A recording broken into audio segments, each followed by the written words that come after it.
Voilà, bah écoutez, bienvenue à vous tous et à vous toutes pour cette soirée exceptionnelle. Bienvenue déjà pour commencer à nos amis astronautes. C'est vraiment un grand plaisir de vous retrouver encore aujourd'hui à la Cité de l'Espace.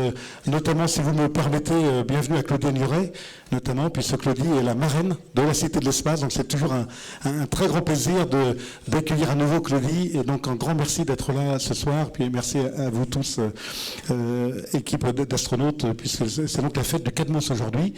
Bien, merci Jean-Baptiste. On l'applaudit s'il vous plaît, là, parce que comme ça sera plus facile pour tous les autres intervenants et ils ne se sentiront pas... Je te renverrai l'appareil ensuite. Donc, on est là pour fêter un anniversaire. Alors, les anniversaires, toujours un peu particuliers, parce qu'on regarde dans le rétroviseur, mais en fait, il y a 20 ans, on a créé le Cadmos, ici, sur le Centre spatial de Toulouse, parce qu'on travaillait de façon extrêmement serrée avec nos collègues russes, et je les salue ici ce soir, parce que nous avons trois collègues russes qui sont là et qui sont un peu à l'origine d'une coopération franco-russe, qu'à l'époque on appelait coopération franco-soviétique, je vous rappelle. Donc en fait, la station internationale maintenant est vraiment une activité totalement internationale et le Cadmos est le maillon français de ce qui se fait avec la station internationale, mais pas que, puisque comme on s'occupe d'expérimentation micro-pesanteur, comme on s'occupe d'expérimentation scientifique à mettre à bord de la micro-pesanteur, on a à côté aussi un avion qu'on appelle l'avion 0G. Et l'équipe de Sébastien Bard, ici présent, qui s'occupe du Cadmos, travaille aussi pour préparer des expérimentations dans ce qui s'appelle 0G. C'est-à-dire pendant 20 secondes, on se trouve dans un état de chute libre. Parce que l'impesanteur, c'est pas qu'il n'y a pas de gravité, c'est que quand on est autour de la Terre dans la station, il y a de la gravité, bien sûr. On est tout près, 400 km, c'est à côté, c'est la banlieue. Mais on est en chute libre. Et la chute libre fait que tout tombe en même temps. Alors à la fois ce qui vous entoure et vous-même. Et donc vous flottez au milieu de tout ça. Et dans l'avion 0G, c'est la même chose. Vous flottez pendant 20 secondes. Bon, ça ne dure pas longtemps, après il y a une ressource et il faut repartir.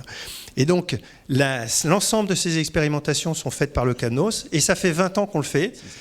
Donc voilà, donc c'est des manips scientifiques. Il y a de tout. Il y a des manips autour de l'astronaute, il y a des manips que l'astronaute fait et sans lui, on ne sait pas le faire. Et puis il y a les manips où on le fait parce qu'autour de la station est un super laboratoire dans lequel on essaye de mettre le maximum d'expérience. Voilà, donc je ne vais pas déflorer tout le sujet, Philippe. Donc je passe la main. Je passe la main à Philippe qui va nous faire le monsieur loyal toute la soirée et pour tenir et qu'on entende tout le monde.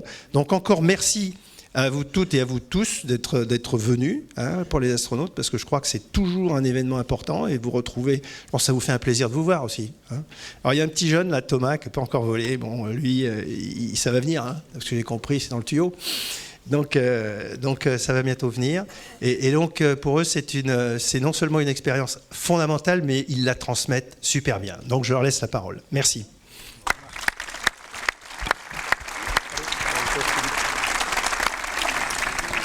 Je vais demander à Lionel Suchet de bien vouloir venir, puisque effectivement, je pense qu'il faut tourner cette soirée autour des témoignages du vécu. Donc Lionel, si Lionel peut venir, et puis... mais je vais appeler en même temps pour être clair. On va commencer par une première partie qui consiste à peut-être faire le point sur les débuts, même si on ne va pas faire une soirée chronologique. On va essayer d'être rapide et surtout dans les témoignages. Pas chronologique, mais tout de même, quand même, il y a des gens qui ont été peut-être plus impliqués au départ. En tout cas, je vais appeler Sébastien Bard, qui est le chef de service et responsable du Cadmos, et puis Michel Tonini et Jean-Pierre Hénieré, ainsi que Taya Tabakova, qui doit être ici. Taya est là, ah oui. Je l'avais rencontré à Moscou lorsque justement, moi j'ai eu la chance dans les années 92-93 d'aller en Russie et d'aller voir Michel Tonini partir dans l'espace. Et c'est à cette époque que tout a commencé en fait, puisque ça fait 21 ans et 20 ans. En fait, d'abord un petit point sur le Cadmos Lionel. La journée s'est bien passée, mais alors pourquoi 20 ans au sens pourquoi fêter ces 20 ans? Et puis c'est quoi les éléments clés du Cadmos? Alors c'est quoi la justification du Cadmos? Alors le CADMOS, sa justification première, c'était d'éviter de faire du suivi de vol habité sur un site délocalisé, c'est-à-dire sur les premiers vols habités qu'on a réalisés notamment en Union soviétique puis en Russie, jusqu'au vol de Michel en fait, jusqu'en 92. On a mené pendant la durée du vol tous les ingénieurs et les scientifiques qui suivaient la mission à Moscou, au TSUP, au centre de contrôle, donc ça faisait une énorme équipe pour suivre les vols. Et puis on s'est dit, parce qu'on partait sur un rythme de plusieurs missions, que c'était quand même plus efficace de développer des systèmes, puis c'était dans l'air du temps, de développer des systèmes qui permettaient aux scientifiques, aux ingénieurs de rester en France et de suivre leur mission depuis la France. Donc c'était ça l'idée de CADMOS, du centre d'aide au développement de la micro-pesanteur et des opérations spatiales telles qu'on le connaît aujourd'hui. Mais le CADMOS c'était aussi, et c'est aussi tout un esprit de coopération et de compétences qui ont été acquises par les équipes du CNES sur toute une période, c'est ce dont on va essayer de vous expliquer aujourd'hui, entre 90, le début du vol de préparation de Michel Tonini, et puis 2001, le vol de Claudie sur l'ISS, et puis 2002, le dernier vol d'un cosmonaute CNES de Philippe Perrin. Ça a été toute une période où les équipes CNES ont développé toutes les compétences qui ont permis de maîtriser un vol habité en termes de préparation de la mission, d'entraînement des équipages, de préparation du matériel, etc. Donc c'est tout cet acquis de compétences qui fait aussi le CADMOS d'aujourd'hui. Voilà. D'accord. Et simplement une question que je me suis posée là, c'est il n'y avait pas au départ du tout de bâtiment, etc. C'était d'abord la notion d'équipe, la notion de constitution de compétences, et puis ensuite il y a eu le CADMOS qui s'est construit au CNES. Voilà, donc parce qu'on parle d'un bâtiment aussi, on parle d'un élément. Oui, alors il y a un bâtiment maintenant parce qu'il y a une salle de contrôle qui permet de contrôler les expériences à bord de la station. Il y a des laboratoires qui permettent de travailler à la préparation de ces expériences avec les modèles équivalents des modèles qui sont à bord. Et tout ça, ça a été créé au moment où on a décidé donc d'investir là-dedans et de développer un centre ici à Toulouse pour préparer les vols habités. Et donc c'était il y a 20 ans. On parlait d'éviter la chronologie. Justement, Sébastien Bard, actuellement, vous êtes responsable du CADMOS et donc on en parlait. C'est quoi en ce moment? Parce que ça va des vols habités et puis de cette aventure dont on va reparler avec les astronautes, et puis ça va jusqu'à l'équipement et puis le service rendu et la mission, mais pas que la mission. C'est quoi en ce moment finalement le CADMOS 20 ans après? La mission principale, c'était et c'est toujours, de permettre aux scientifiques de réaliser des expériences en micropesanteur. Donc eux, ils ont besoin d'une expérience et nous, on leur apporte la connaissance des instruments qui sont à bord et la connaissance de l'environnement. L'environnement de la station, c'est-à-dire les ressources de temps équipage, les télémétries, les zones de visibilité. Donc notre cœur de métier, c'est ça. On connaît les instruments, on connaît la station et on aide les scientifiques à réaliser leur expérience. Juste quand Sébastien dit « on », il faut dire qui est ce « on », parce que c'est important. On va parler des équipes sol. Les équipes sol, c'est le CNES, mais c'est pas que le CNES. Un vol habité, ça correspondait à l'époque, quand on maîtrisait l'ensemble, à peu près à 300 kg de matériel qui volait. 3 tonnes à peu près de matériel sol pour préparer tout ça et le tester. Et donc c'était vraiment le travail en commun d'abord de Russes et de Français, mais au niveau de l'équipe française, c'était des ingénieurs du CNES, donc du CADMOS, avec des industriels qui développaient le matériel et des scientifiques qui étaient à l'initiative de l'idée d'expérience et qui développaient avec nous l'expérience. Donc c'était une centaine de personnes qui convergeaient, qui travaillaient ensemble, scientifiques, ingénieurs du CNES, industriels, pour que dans un temps relativement court, parce que c'était 3 ans à 5 ans, tout converge en termes de préparation de l'équipage, préparation du matériel, des procédures, pour que tout converge à la réussite d'un vol habité. Donc c'est ça l'équipe qui travaille autour de la préparation de ces missions. En fait, maintenant, ce qui est un peu différent de ce que dit Lionel, c'est que là, tu expliques ce qui se passait quand c'était les vols franco-russes, en fait, où on préparait, c'est vrai, on préparait un vol, quoi, et où toutes les expériences étaient synchronisées avec ce vol, quelle que soit leur thématique, il fallait qu'elles soient prêtes pour ce vol. Aujourd'hui, avec l'ISS et les USOC et notre travail qu'on fait avec l'Agence spatiale européenne, on prépare plutôt des expériences. C'est-à-dire, aujourd'hui, dans l'ISS, il y a toujours des astronautes qui travaillent et on n'a pas cette notion de préparation d'un vol précis avec tout le monde qui était sur le pont, effectivement, et une vraie notion de projet. Aujourd'hui, on est dans un rythme continu, en permanence. On prépare des expériences expériences. En permanence, on suit des expériences dans la salle de contrôle qui est au CADMOS. Aujourd'hui, on a en moyenne 200 jours d'opération par an. Donc notre mode d'intervention est le même. On est toujours là pour aider les scientifiques à faire de la science en espace. Mais notre façon de travailler est un peu différente. Aujourd'hui, on a un mode plus continu que ce qu'on avait pu connaître avant. Alors, ce qu'on peut peut-être remarquer, c'est qu'il n'y a pas d'interprète sur la scène, parce que j'ai l'impression que c'était au début une aventure humaine, et donc Taya parle français, oui, absolument. Et c'était très important, non je crois que vous avez été un élément clé de la relation aussi avec les équipes russes et puis les équipes françaises du début et puis pendant assez longtemps. Allez-y, parlez. Avant de répondre à votre question, je veux saluer tous les collègues, tous les amis qui assistent ici, avec lesquels nous avons travaillé sur le programme franco-russe de vol habité et plus de 20 ans. Je peux parler tout simplement de vol à partir, pas premier vol, c'est vol de 82 Antares, qui...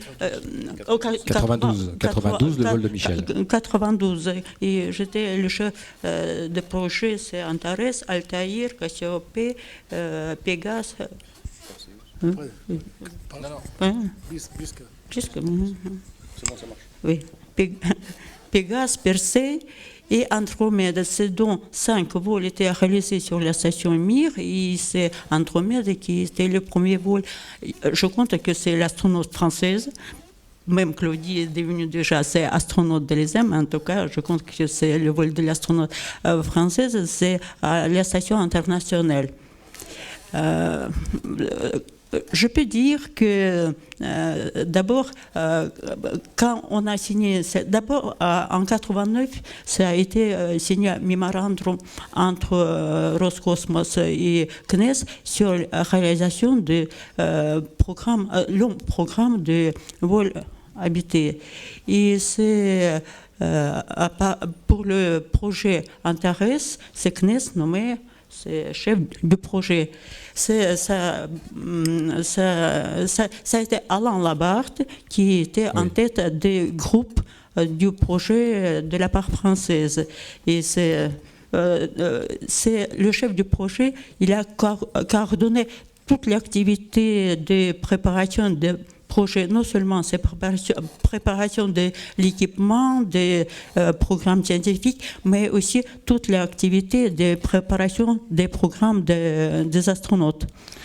Et de notre part aussi, c'est le groupe du projet, et je compte que ça était un groupe unique d'abord. C'est parce que malgré que les groupes français et russes, parce que je pense que grâce à chef du projet Alain Labarthe était créée l'atmosphère unique dans le projet. Ça a été, nous avons travaillé dans la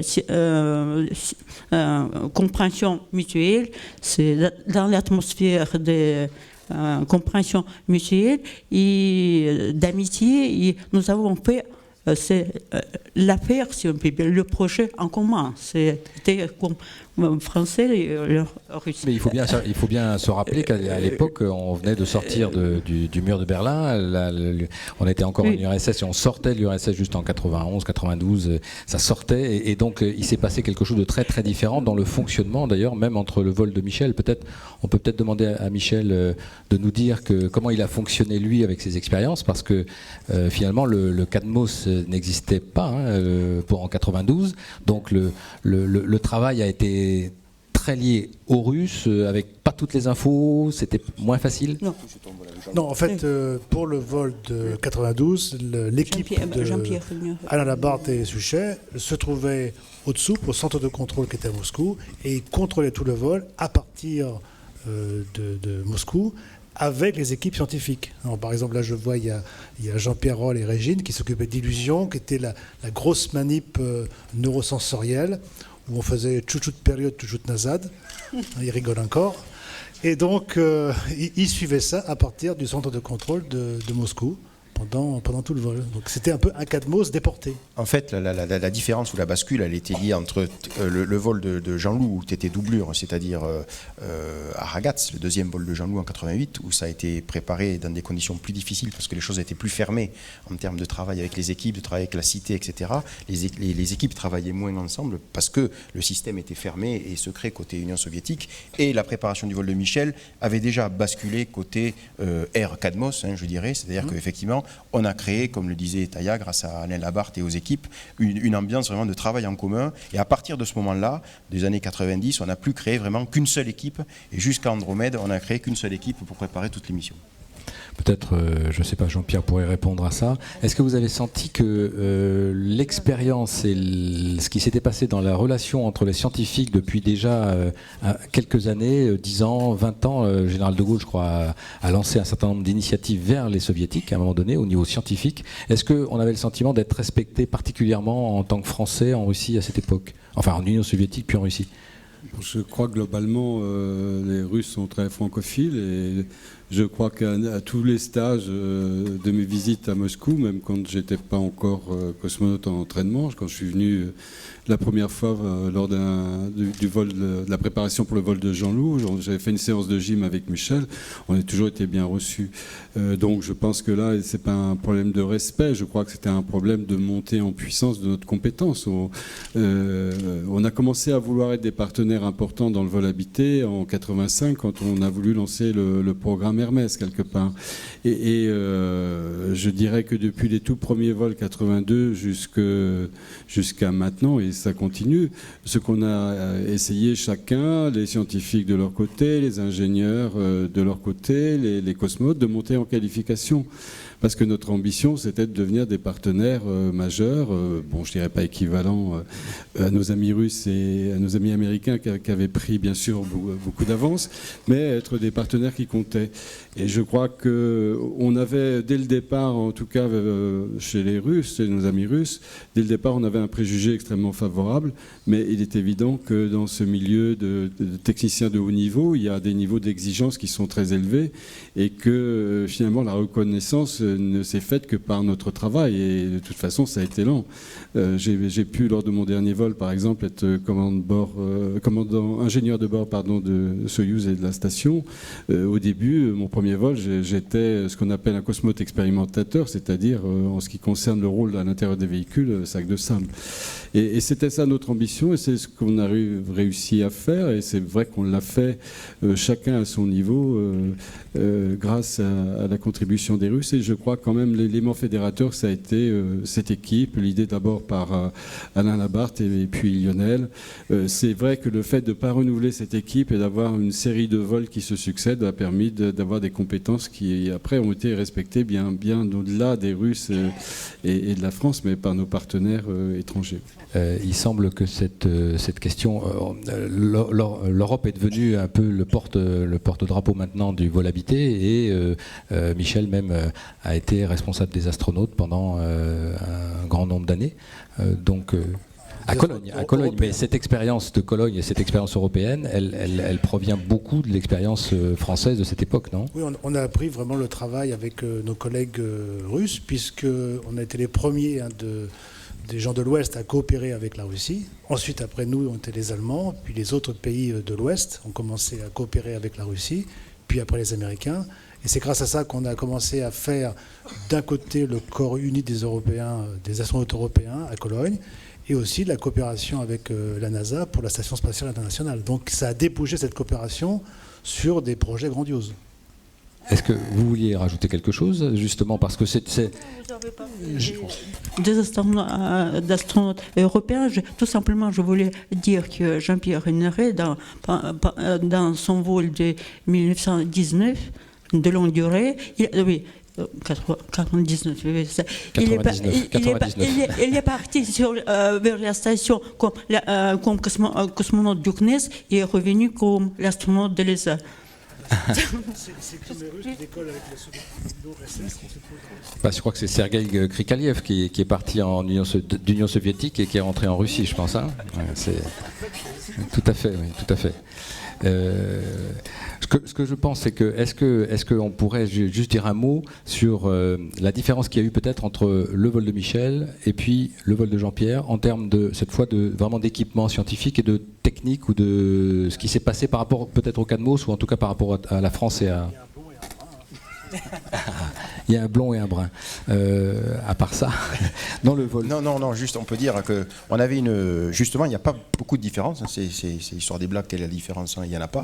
Et en fait, il y en a peu parce qu'on avait une politique relativement sioux au niveau de l'utilisation et de l'optimisation du matériel qu'on lançait à bord de la station. C'est-à-dire qu'on l'a réutilisé, on réutilisait le matériel sur la mission suivante. C'est-à-dire que sur le vol de Michel en 92, on a développé tout un ensemble instrumental, donc les 300 kg dont je parlais tout à l'heure de matériel de vol.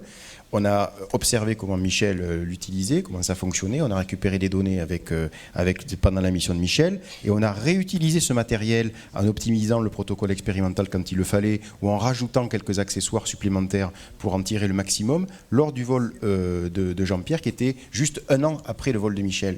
Et après, on est reparti sur un autre cycle, c'est-à-dire que pour le vol de Claudie en 96, on a redéveloppé tout un ensemble instrumental et cet ensemble instrumental, on l'a réutilisé sur le vol de Léopold qui devait avoir lieu en 97 et qui a eu lieu en 98, on en parlera tout à l'heure. Donc on avait ce cycle en fait de 2 vols qui nous permettait de développer pendant 3 ans, 4 ans un ensemble de matériel instrumental et ensuite de l'optimiser sur 2 missions successives. Tout simplement, je voulais ajouter, selon les résultats de statistiques, pour les vols, c'est à partir de 92 jusqu'à y compris Percé, il était livré à bord de la station, c'est un peu plus que 900 kilos de l'équipement développé par la partie française. D'abord, on peut dire que la durée de vol sur la station Mir, y compris c'est la station Salut 7 et MKS et ASS, c'est environ de 290 jours. Et alors, il était revenu sur la Terre près de 100 kilos de résultats des expériences. Et voilà, vous pouvez comprendre qu'il travaille aussi, on a fait aussi à CADMOS, parce qu'il était inclus dans le chaîne opérationnel du projet, c'est à partir du projet Altaïr, et ça permet en France, au CNES, obtenir dans le temps réel toute l'information que le groupe consultatif avait au SOUP russe. Voilà, c'est... Comme je disais tout à l'heure, hein, jusqu'au vol de Michel, on a amené tout le monde à Moscou. Et ensuite, à partir du vol de Jean-Pierre, 93, il y avait toutes les équipes techniques et scientifiques qui restaient à Toulouse. Mais la contrepartie, c'était de leur donner les moyens de suivre le vol comme s'ils étaient à Moscou. Et donc de transférer toutes les informations en temps réel ou le plus rapidement possible à Toulouse pour que les scientifiques puissent disposer de leurs données exactement comme s'ils étaient à Moscou, au TSUP. Oui, les scientifiques pouvaient suivre leur expérience parce que vous avez transmis tout le programme, cyclogramme de vol de chaque jour. C'est pourquoi toujours c'est le scientifique a assisté à CADMOS. Mais ce qu'on pourrait dire que maintenant, c'est que donc au départ ils allaient à Moscou, après ils se sont retrouvés à Toulouse pour suivre l'expérience, et maintenant ils peuvent même rester à la maison pour suivre l'expérience parce qu'avec les capacités de l'ISS, on fait de la téléscience et on est capable en temps réel d'envoyer les informations dans leur laboratoire. Et sur des expériences comme des clics, ils arrivent à suivre leur expérience en temps réel depuis leur laboratoire. Alors, on va en reparler peut-être dans les perspectives justement, bien qu'on a compris que du point de vue aventure humaine et du point de vue des liens, c'est peut-être pas forcément la même chose. En tout cas, il y a des moments où on peut penser que c'est un peu différent dans ce qui s'est passé. Est-ce que, juste avant un petit film qu'on va passer, il y a beaucoup de films que vous avez préparés pour le CADMOS, en fait, qui sont très intéressants et qui sont faits par discipline. J'en ai pris juste 2 aujourd'hui parce qu'il y en avait beaucoup. C'est passionnant, mais c'est juste pour voir quelques images de vous en vol encore.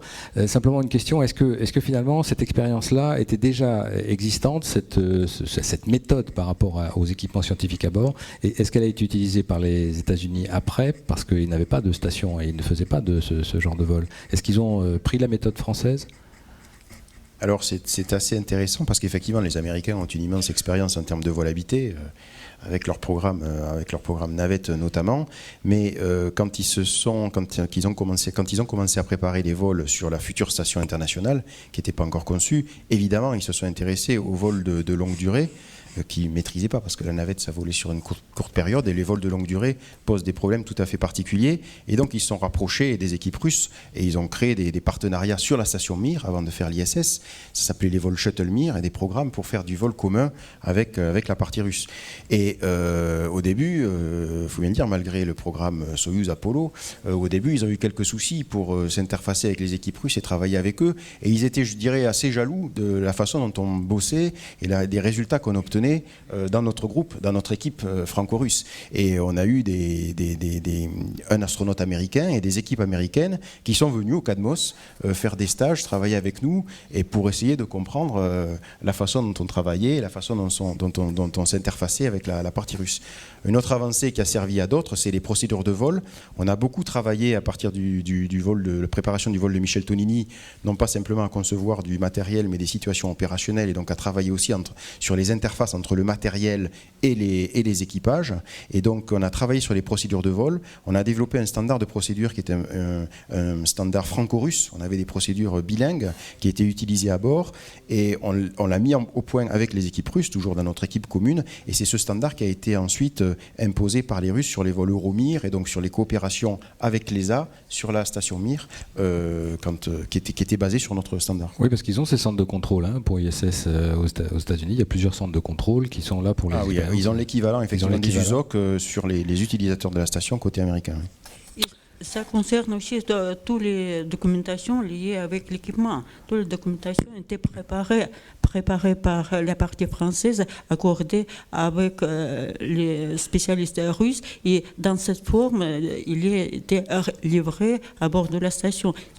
Tout simplement, nous avons travaillé, l'astronaute travaillait sur documentation, c'est accordé par deux parties, et pas sur le standard russe qui était pour l'équipement. Ça a été choisi le schéma très opérationnel, comme dit. On a fait une soirée effectif, c'est efficace.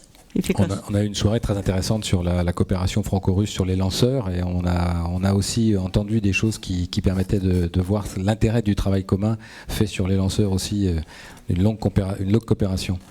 Par rapport à ce travail en commun, je voudrais juste dire qu'on a été aussi soumis à des études de sociologues, puisque notre groupe travaillait tellement bien ensemble que c'était plus facile de s'entendre avec Taya que moi de m'entendre avec les équipes du CNES qui ne faisaient pas du vol habité, ou Taya à l'intérieur de RKK Energia de s'entendre avec ses collègues qui ne faisaient pas du vol habité avec les Français.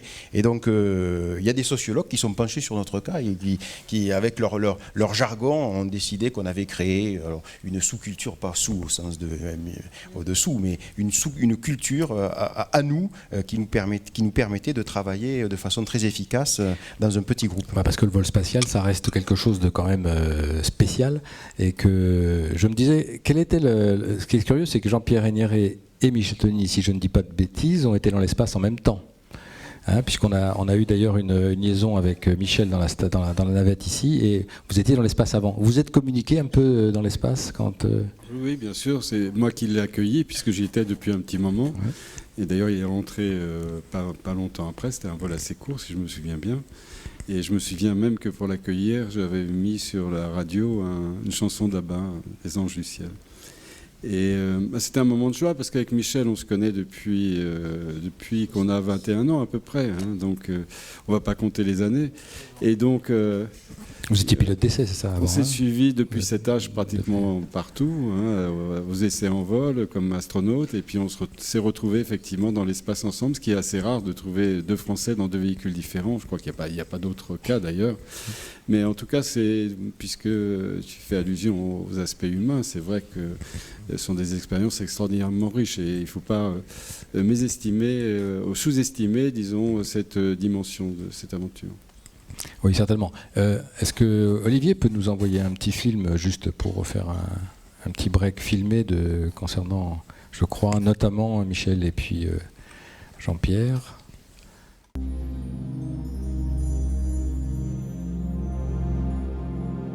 Parmi les expériences de physique des solides qui se déroulent dans le module de travail Cristal, l'une a trait à la cristallisation des matériaux supraconducteurs. L'autre, du joli nom d'Alice, permet au moyen d'un laboratoire miniaturisé intelligent d'observer les comportements des fluides en impesanteur. Les scientifiques non présents au TSUP suivent en direct à Toulouse le déroulement des expériences depuis le centre CADMOS du CNES. Pour la première fois, un scientifique français allait pouvoir mener dans l'espace des expériences qu'il avait contribué à concevoir. Ce phénomène affecte le processus de solidification des alliages et la cristallogénèse des semi-conducteurs. 3 séries d'expériences ont été préparées au CEA Grenoble, dans le laboratoire que dirigeait Jean-Jacques Favier. Les échantillons de métaux sont introduits dans un four pour être fondus et resolidifiés suivant des profils de température bien spécifiques. L'espace, en fait, est, on pourrait dire, pour les gens comme nous qui étudient la solidification, un moyen d'étude. Pour le CNES, ce genre de vol, c'est d'abord la possibilité de réaliser des expériences scientifiques dans des domaines très variés, des expériences en sciences de la vie, en sciences physiques, en mécanique, en sciences de l'univers, des domaines vraiment très variés. Le cosmonaute, c'est bien évidemment le sujet de l'expérience pour les expériences de sciences de la vie. C'est aussi l'opérateur qui va réaliser en dernier recours l'expérience. Donc on essaye, dans la mesure du possible, parce qu'on a des plannings très tendus, de l'impliquer le plus en amont possible au niveau de la conception de l'expérience et de la validation de l'expérience. Si on veut proposer des dispositifs techniques qui permettront d'améliorer les conditions de fabrication des matériaux et de se rapprocher des meilleures conditions.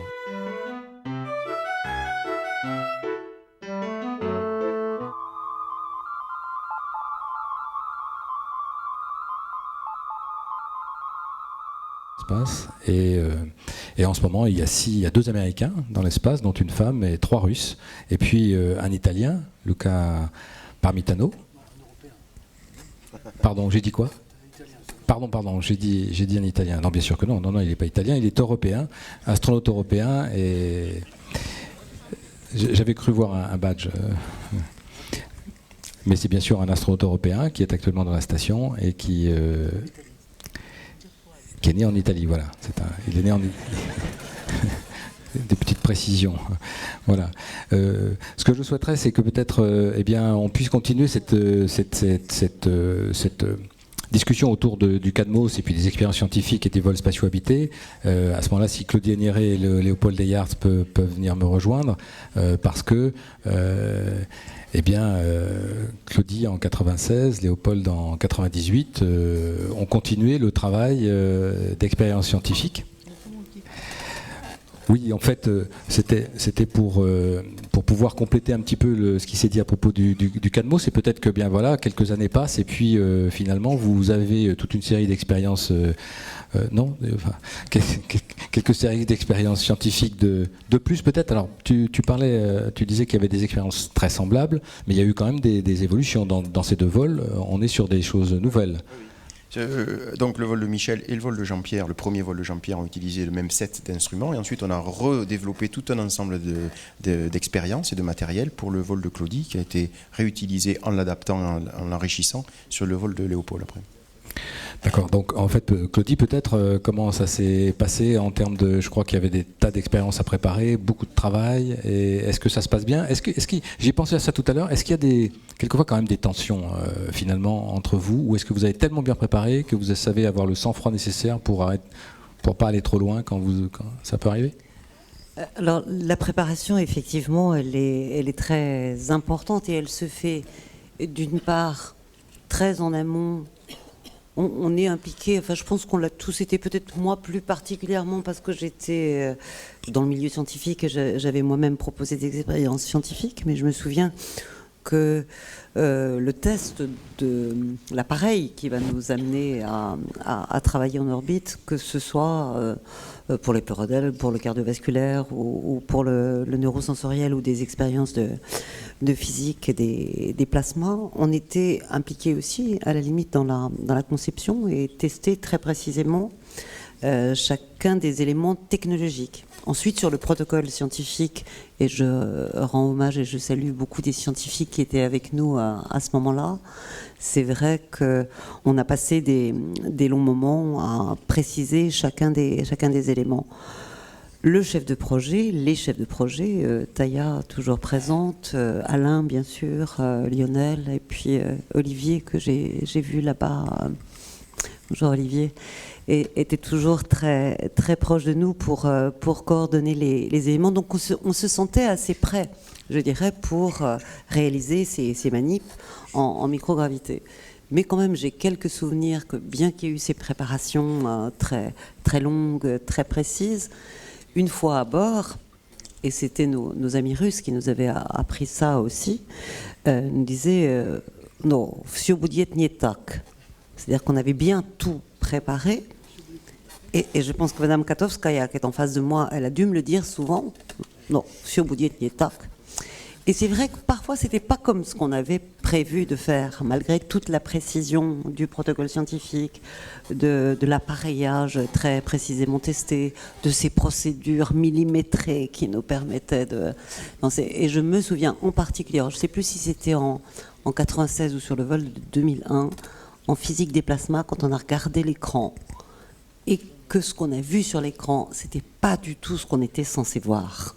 Et là, d'un seul coup, pour l'astronaute, c'est le grand vide. On se dit, on a raté quelque chose, on l'a pas fait comme il fallait.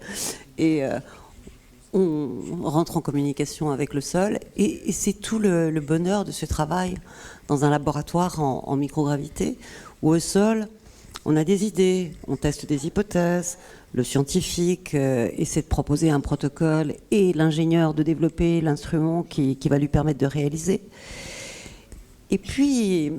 Mais voilà, il y a des choses qui ne sont pas tout à fait comme on les avait pensées.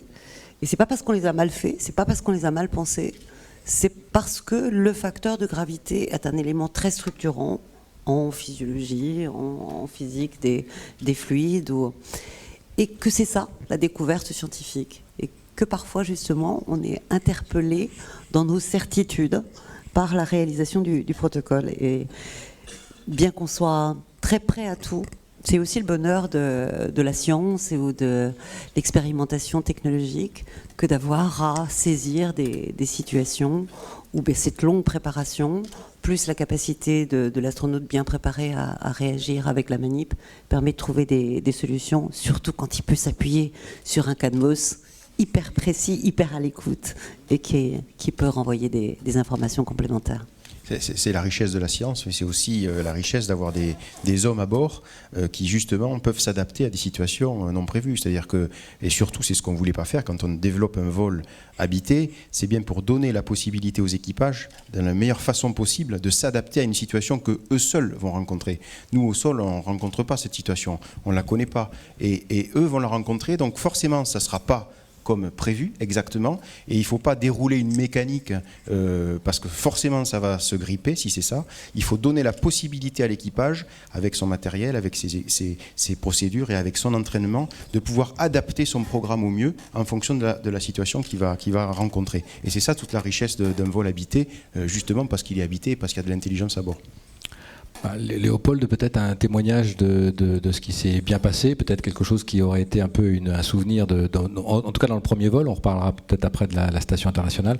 Il y en a eu rien de grave sur le plan du vol lui-même, mais au niveau des expériences, oui, on a eu quelques petits problèmes qu'on évoquait d'ailleurs cet après-midi, avec deux des expériences, et puis on a réussi à trouver des solutions, au moins pour une, donc c'était pour... l'expérience Cognilab, Jean-Pierre parlait de Régine et Jean-Pierre qui sont là. On a eu quelques soucis avec une des expériences de neurosciences, donc où l'appareil ne répondait pas, le bloc je dirais électronique de base ne répondait pas. Donc il a fallu faire un peu d'improvisation. Comme on le disait, les gens du CADMOS étaient là pour nous aider. Alors la grosse différence que je vois entre cette époque sur la station Mir et ce qui se passe aujourd'hui, c'est les communications surtout, parce que à l'époque, on avait très peu de communication avec le sol. Les contacts se faisaient au moment où on passait sur les stations russes, et il n'y avait pas de contact permanent comme ça existe aujourd'hui à travers les satellites relais. Donc aujourd'hui, c'est un peu plus facile dans la mesure où on a toujours quelqu'un pour nous répondre. Enfin, en tout cas, les astronautes ont toujours quelqu'un pour leur répondre à bord sur les questions qui peuvent se poser. C'est ça, je pense, la principale différence entre les vols sur Mir et les vols sur l'ISS aujourd'hui. Toujours peut-être, mais est-ce que la boîte à outils est suffisante? Est-ce qu'on a une boîte à outils pour... on la prépare un peu, ça? Ou alors on tient compte des boîtes à outils existantes? Alors, il y avait des boîtes à outils dans MIR. Les boîtes à outils aujourd'hui sont certainement un peu plus conséquentes, mais par contre, il faut improviser. Et on parlait cet après-midi en particulier d'un problème qu'on avait eu avec une expérience qui s'appelait une expérience de technologie, qui s'appelait Castor, et sur lequel aussi le bloc de base avait eu quelques problèmes. Là, c'était une carte électronique qui avait rendu l'âme, si on peut dire. Et l'un des problèmes que l'on avait, un problème majeur, c'était d'ouvrir la boîte, parce que le bloc était fermé, verrouillé, vissé, et c'était très difficile de l'ouvrir. Et c'est là où j'ai bénéficié de l'expérience d'un de mes collègues russes, en particulier de Nikolai Boudarine, qui était à son 2e ou 3e vol. Et pendant que je cherchais une solution pour ouvrir cette boîte, 2 heures plus tard, il est arrivé, il m'a dit tiens, voilà, la boîte était ouverte, et je ne sais toujours pas comment il a fait d'ailleurs. Mais il avait trouvé un moyen parce qu'il connaissait bien la station, il connaissait bien les outils, et il était expérimenté. On a eu un certain nombre d'arguments et de questions déjà posées sur le vol habité et l'intérêt du vol habité quand il s'agit avec la forte valeur ajoutée des personnes présentes et qui peuvent à un moment donné interagir et permettre aussi peut-être qu'un coût soit un peu inférieur au départ. Alors pas le coût du vol habité lui-même, mais par contre le coût des manips peuvent permettre de s'adapter à la recherche en tout cas et à l'exploration sur la science. On en reparlera peut-être. Je pense peut-être en régie, si Olivier peut nous passer le 2e film, c'est juste un des exemples qu'il y avait, je crois que c'est sur les neurosciences. Justement. Expérience Cogni utilise les conditions uniques du vol en impesanteur pour étudier comment le cerveau traite la gravité dans les processus de perception de l'espace. L'astronaute est immergé dans un monde virtuel. Il effectue un déplacement dans des tunnels en 3 dimensions qu'il doit ensuite retranscrire pour déterminer si ce mode de déplacement est lié ou non à la gravité.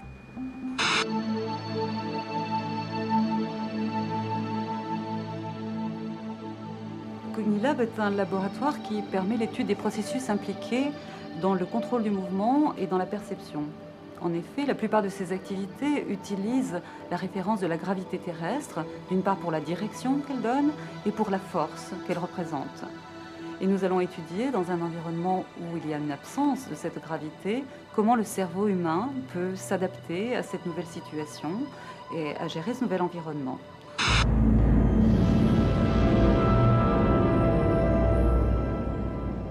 Dans les différents modules du complexe orbital, les cosmonautes mettent en œuvre les expériences en liaison directe avec les scientifiques qui les suivent à partir du centre de contrôle. Un des domaines de recherche soutenus par le CNES concerne l'adaptation de l'homme aux conditions spatiales. Ainsi, Illusion permet de tester l'adaptation des systèmes sensorimoteurs à l'absence de pesanteur. Une expérience sur l'analyse des rotations mentales et sur les modifications entre les données que l'on peut avoir au sol et les données que l'on a dans l'espace. Viminal met en jeu des fonctions cognitives telles que les rotations mentales et la perception des symétries. Dans ces domaines, les études d'ergonomie sont fort utiles.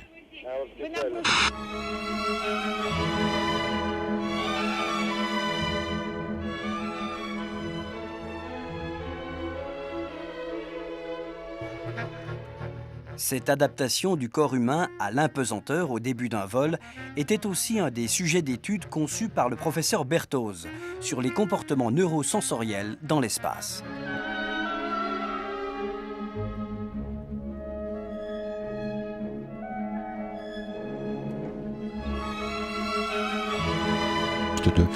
Qu'est-ce que je veux dire? Peut-être on pourrait faire un petit tour de table, puisqu'on parlait de neurosciences et de physiologie. On est dans un système dans lequel vous cherchez à être le plus efficace possible, évidemment, c'est dense, etc. Alors, mais finalement, la communication non, pardon, je voulais parler de neurophysiologie, donc c'est plutôt la question de est-ce que vous avez été malade ou pas? Est-ce que c'est quelque chose qui est très pénible finalement de passer un long moment à faire des expériences à l'intérieur des modules, avec quelquefois des éléments sur les yeux, etc. Est-ce que ça peut être déstabilisant, un peu difficile, beaucoup plus que prévu?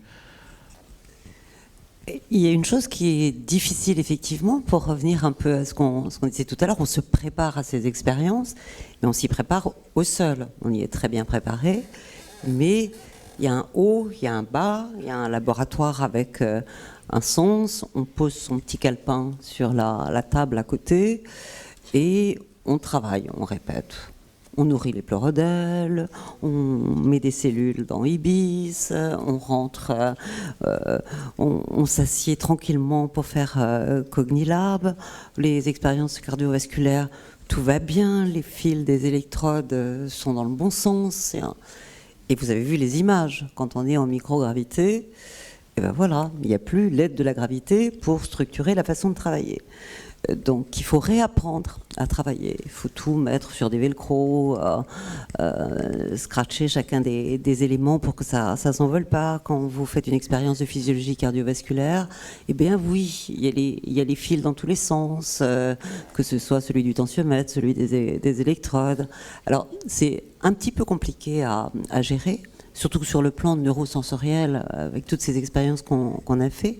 On se rend très vite compte qu'il faut un petit peu reprogrammer son cerveau et son corps pour contrôler son mouvement, son geste, pour contrôler les images et se retrouver des références dans lesquelles on se sente bien. Et moi, j'ai eu la chance de ne pas être sujette à un mal de l'espace. C'est un peu inconfortable les premières 24 heures. On ne va pas dire le contraire, parce qu'il faut faire affaire avec toutes ces nouvelles références et ces nouvelles façons de se déplacer.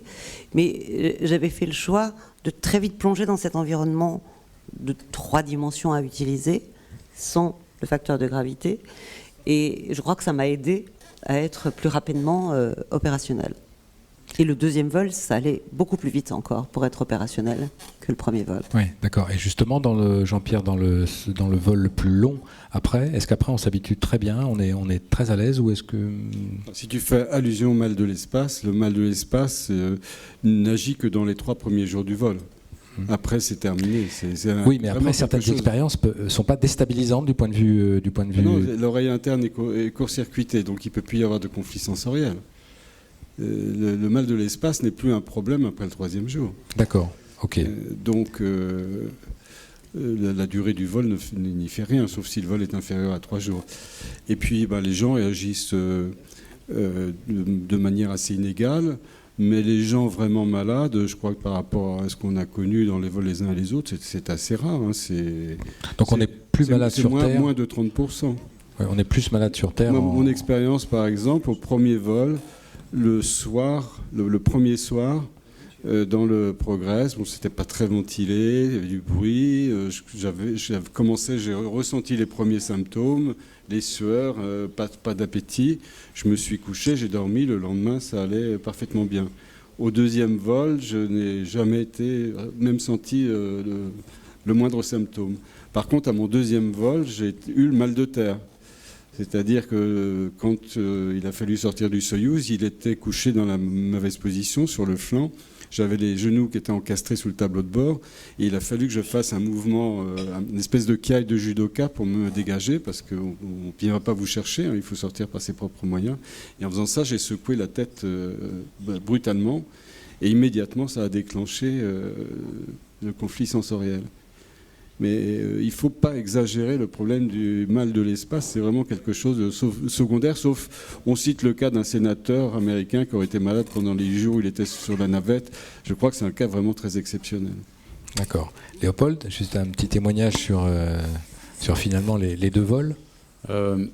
Oui, pour moi, je parlais effectivement je pensais au mal de l'espace, je pensais aussi un peu à l'enfermement, non pas au sens que vous ne seriez pas claustrophobe parce que ça vous n'auriez pas été dans l'espace, mais je veux dire, on est de temps en temps quand même, comme on voit les images de Jean-Jacques dans le Space Lab, quand on fait beaucoup de travail à l'intérieur, sans hublot, est-ce que c'est pas un peu ennuyeux et pénible ? Non, je crois que comme le disait Jean-Pierre, c'est pas vraiment un problème. Hein. Le mal de l'espace est sensible effectivement dans les premières heures jusqu'au premier réveil après la première nuit. Ceci dit, on a les moyens aussi d'aider médicalement les astronautes et les cosmonautes à compenser par des moyens médicaux. Mais ça dépend ce qu'on fait aussi. Moi, j'ai vu une très grande différence entre mon premier vol où je suis parti en Soyouz et où en fait on restait 48 heures au calme. Donc il y avait, après l'injection en orbite, on bougeait pas trop, on restait attaché pratiquement pendant 1 orbite et demie ou 2 orbites. Et donc j'ai pas du tout ressenti de problème au cours de ce premier vol. Par contre dans la navette c'était très différent. J'étais dans ce qu'on appelle le mid-deck, donc le pont inférieur, et dans la navette, lorsqu'on arrive en orbite, et Michel pourra en témoigner, il faut tout reconfigurer, c'est-à-dire il faut changer la position des sacs, mettre tout ce qui était en configuration de décollage, le mettre en configuration orbitale.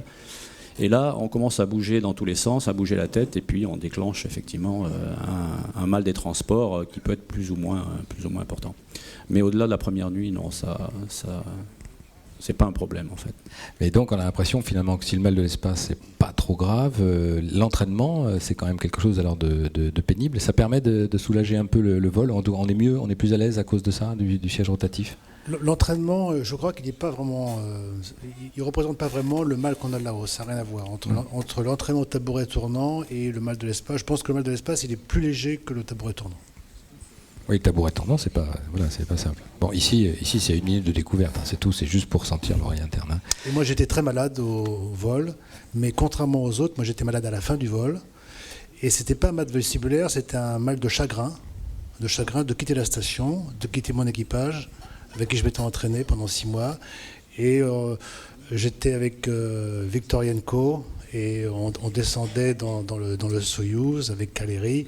Ils ont commencé à pleurer. Et puis vous savez, c'est l'âme russe. Alors ils étaient là pendant 6 mois, ils quittaient leur station, ils ont commencé à pleurer. Moi j'étais au milieu du truc avec ces gens-là que je connaissais bien. Là j'ai eu une grosse crise de chagrin aussi. Donc on a quitté la station, on s'est mis dans le Soyouz. Le Soyouz est parti et s'est arrêté la station. Et ensuite, il y a un moment où on est dans le Soyouz, dans le noir complet, sidéral on peut dire, et puis la station qui s'éloigne. Il y a les procédures radio, on parle avec le centre de contrôle de Moscou, c'était donc Klimouk à l'époque, il nous racontait comment ça va, et puis il disait mais Michel on t'entend pas, il y a un problème, j'ai dit non ça va bien. Et à un moment donné, alors Salaviov qui me connaissait bien, il y avait un grand silence, avant qu'on orbite il y a un grand silence, avant qu'on puisse allumer les moteurs, et là Salaviov a trouvé un CD que j'avais amené d'Enigma. Alors imaginez, vous êtes dans le noir complet, il y a un grand silence, et là il passe la musique d'Enigma dans l'espace. Alors ça c'était vraiment très très fort. Oui. C'était mon seul mal. Super, super. On a bien fait de faire le tour. Si peut-être on pourrait demander à Philippe Perrin et puis Jean-Jacques Favier et Thomas Pesquet de nous rejoindre, puisque ça va permettre de... Parce qu'en fait, c'est une période qui est un peu complémentaire, même si Jean-Jacques Favier a volé, lui, dans les années 90, mais ensuite, c'est quand même différent. C'est-à-dire que la relation, évidemment, avec peut-être la partie russe n'existe pas, c'est de la partie américaine. Asseyez-vous. Oui, on a beaucoup parlé des vols avec les Russes. Effectivement, on a beaucoup travaillé en coopération avec la Russie pour préparer les missions. Il faut savoir quand même qu'on a une coopération très équilibrée avec l'Union soviétique et la Russie, puis les États-Unis, parce que au total, il y a eu 17 vols aujourd'hui de cosmonautes français. Un étant un cosmonaute, c'est Léopold, son vol étant dans le cadre ESA avec Columbus sur la Station spatiale internationale. Les 16 autres, c'est 8 vols côté russe et 8 vols côté américain. Donc on a aussi une expérience importante de coopération, certes différente.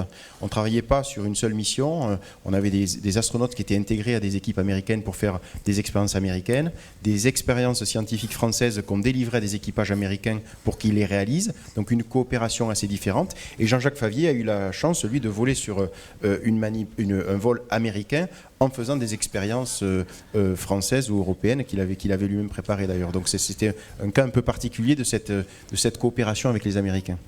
Parce que Jean-Jacques, peut-être, doit nous dire comment ça s'est passé. Lui, c'était un scientifique, vous étiez scientifique, étais scientifique et tu as créé la manip que tu as emmené dans l'espace, dans le Space Lab.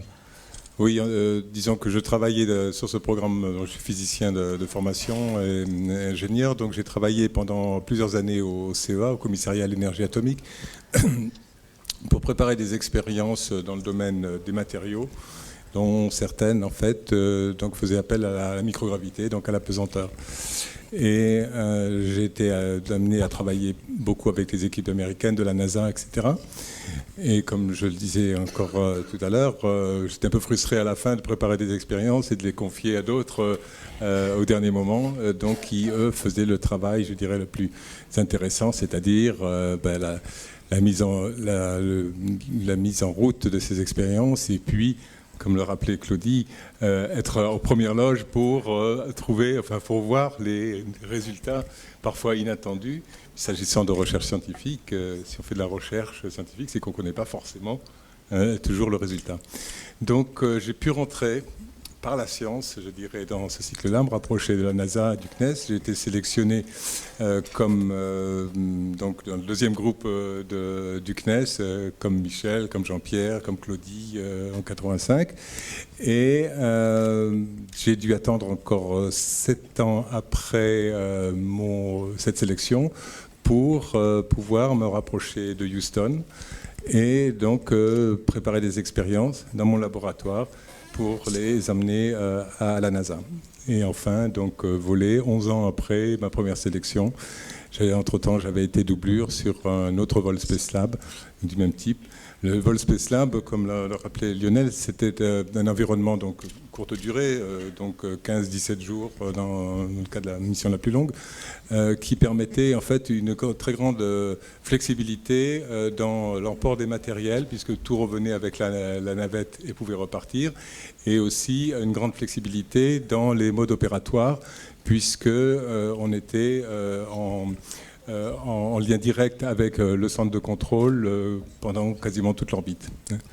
Donc pour le scientifique à bord, pouvoir permettre le changement de paramètres opératoires en fonction des résultats qui tombaient en temps réel, pouvoir réagir très rapidement, parce que bon, il ne faut pas que la science s'emballe, c'est-à-dire qu'il faut donc préciser tel ou tel paramètre. Ça pouvait être réalisé et j'ai pu le faire pour les expériences de mon laboratoire, il y en avait 3, mais pour les 43 autres expériences dont j'avais la responsabilité à bord. Oui, c'était un vol très dense aussi dans le Space Lab. Ah oui, donc très dense. Moi, j'ai pas malheureusement connu la station, j'ai pas volé sur la station et les missions longue durée, mais en fait, dans ces missions très courtes, tout est minuté. Et moi, ce qui m'a le plus fatigué, en fait, c'est le centre de contrôle qui vous avez dans l'oreillette en permanence, en plus des gens de Houston en général avec un accent texan pas toujours facile à comprendre, qui vous rappelle à l'ordre quand vous avez plus de 3 minutes de retard, quoi. Mais ça, j'y pensais tout à l'heure, justement, peut-être, c'était que la communication qui est maintenant facilitée, qui fait qu'on est très proche du sol et que ça facilite peut-être le fonctionnement de l'expérience, etc. Ça doit être aussi un peu peut-être lourd à porter de temps en temps. On doit avoir besoin aussi de calme. Je pense que pour la station, c'est un peu différent. Je pense. Mais là, comme tout était vraiment très minuté, on avait l'impression d'avoir donc un chien de garde derrière soi et 3 minutes de retard. Alors comme bien sûr, c'est pas comme au laboratoire où on lance une expérience, on attend que ça chauffe, que ça se mette dans de conditions opératoires idéales, etc. avant de changer tel ou tel paramètre. Là, comme le temps est très limité, vous faites une dizaine d'expériences en parallèle, donc vous en allumez une, vous allez en allumer une deuxième, une troisième, vous revenez sur la première, donc il faut mémoriser tout ça. Alors bien sûr, on s'est entraîné au protocole, donc on sait dans quel ordre ça se passe, mais quand même, il faut avoir tout ça en tête, et c'est fatigant, et surtout, quand vous êtes un peu en retard ou qu'il y a un problème, eh bien on vous le rappelle, on vous dit n'oublie pas tel truc et tel autre. Et est-ce que c'est pas un peu l'expérience du CADMOS que de savoir bien gérer les plannings ou mieux bien préparer les expériences pour que ce soit pas... Déjà, ce que dit Jean-Jacques, c'est acceptable et ça permet même d'optimiser des vols de courte durée. Évidemment, c'est complètement inutilisable et même contre-productif sur des vols de longue durée parce que c'est ingérable, c'est une telle pression que c'est ingérable. Mais la maîtrise du plan de vol, c'est effectivement quelque chose qui s'apprend. Comment, en répétant les expériences au sol, Claudie l'expliquait tout à l'heure, où la façon de réaliser une opération n'est pas du tout la même entre le vol et le sol. Et en général, ça prend plus de temps en vol qu'au sol pour le faire. Comment, à partir de connaissance de l'expérience des opérations et des répétitions qu'on peut faire au sol, on va bien estimer le temps que ça va prendre en vol. Ça, c'est une expérience qui s'acquiert et moi, je dois dire que l'équipe l'a acquis petit à petit. Et pour le premier vol de Claudie, je m'en souviens très bien, le vol de Jean-Pierre, c'était 93, c'était passé de façon parfaite. C'est-à-dire qu'on n'avait aucune remarque, le matériel avait fonctionné, tout avait marché à la minute. Et du coup, on a pris un peu la pression de nos autorités de l'époque pour charger le vol de Claudie, en mettre plus, rentabiliser le vol. Et je dois dire qu'on n'avait pas l'expérience à l'époque pour résister trop à ces pression et le vol de Claudie, on a trop chargé. Elle a eu un plan de vol qui était extrêmement chargé par rapport à sa mission. Et ensuite, on a appris, on a mieux régulé et ça s'est mieux passé par la suite. Mais c'était quelque chose voilà, ça s'apprend petit à petit. Non, c'est vrai que j'ai été frustrée, j'avais pas assez de temps pour profiter de la vue par le hublot. De temps en temps, je me disais, le protocole n'est pas fini. Là, on a montré une photo. On peut prendre un petit peu de temps pour soi. Oui. Et Philippe, juste alors un mot sur justement ces expériences et puis cette densité du planning, donc un vol en navette avec des sorties extravéhiculaires aussi, qui sont sans doute une belle expérience. Oui, il y a un mot pour ça en anglais, c'est slave driver. Hein. Donc on est l'esclave et on est à la merci du contrôle par tranche de 5 minutes dans un planning assez serré. Moi, je n'étais pas le scientifique, j'étais le maçon de l'espace, puisque ma mission, ça a été d'assembler une partie de la station spatiale.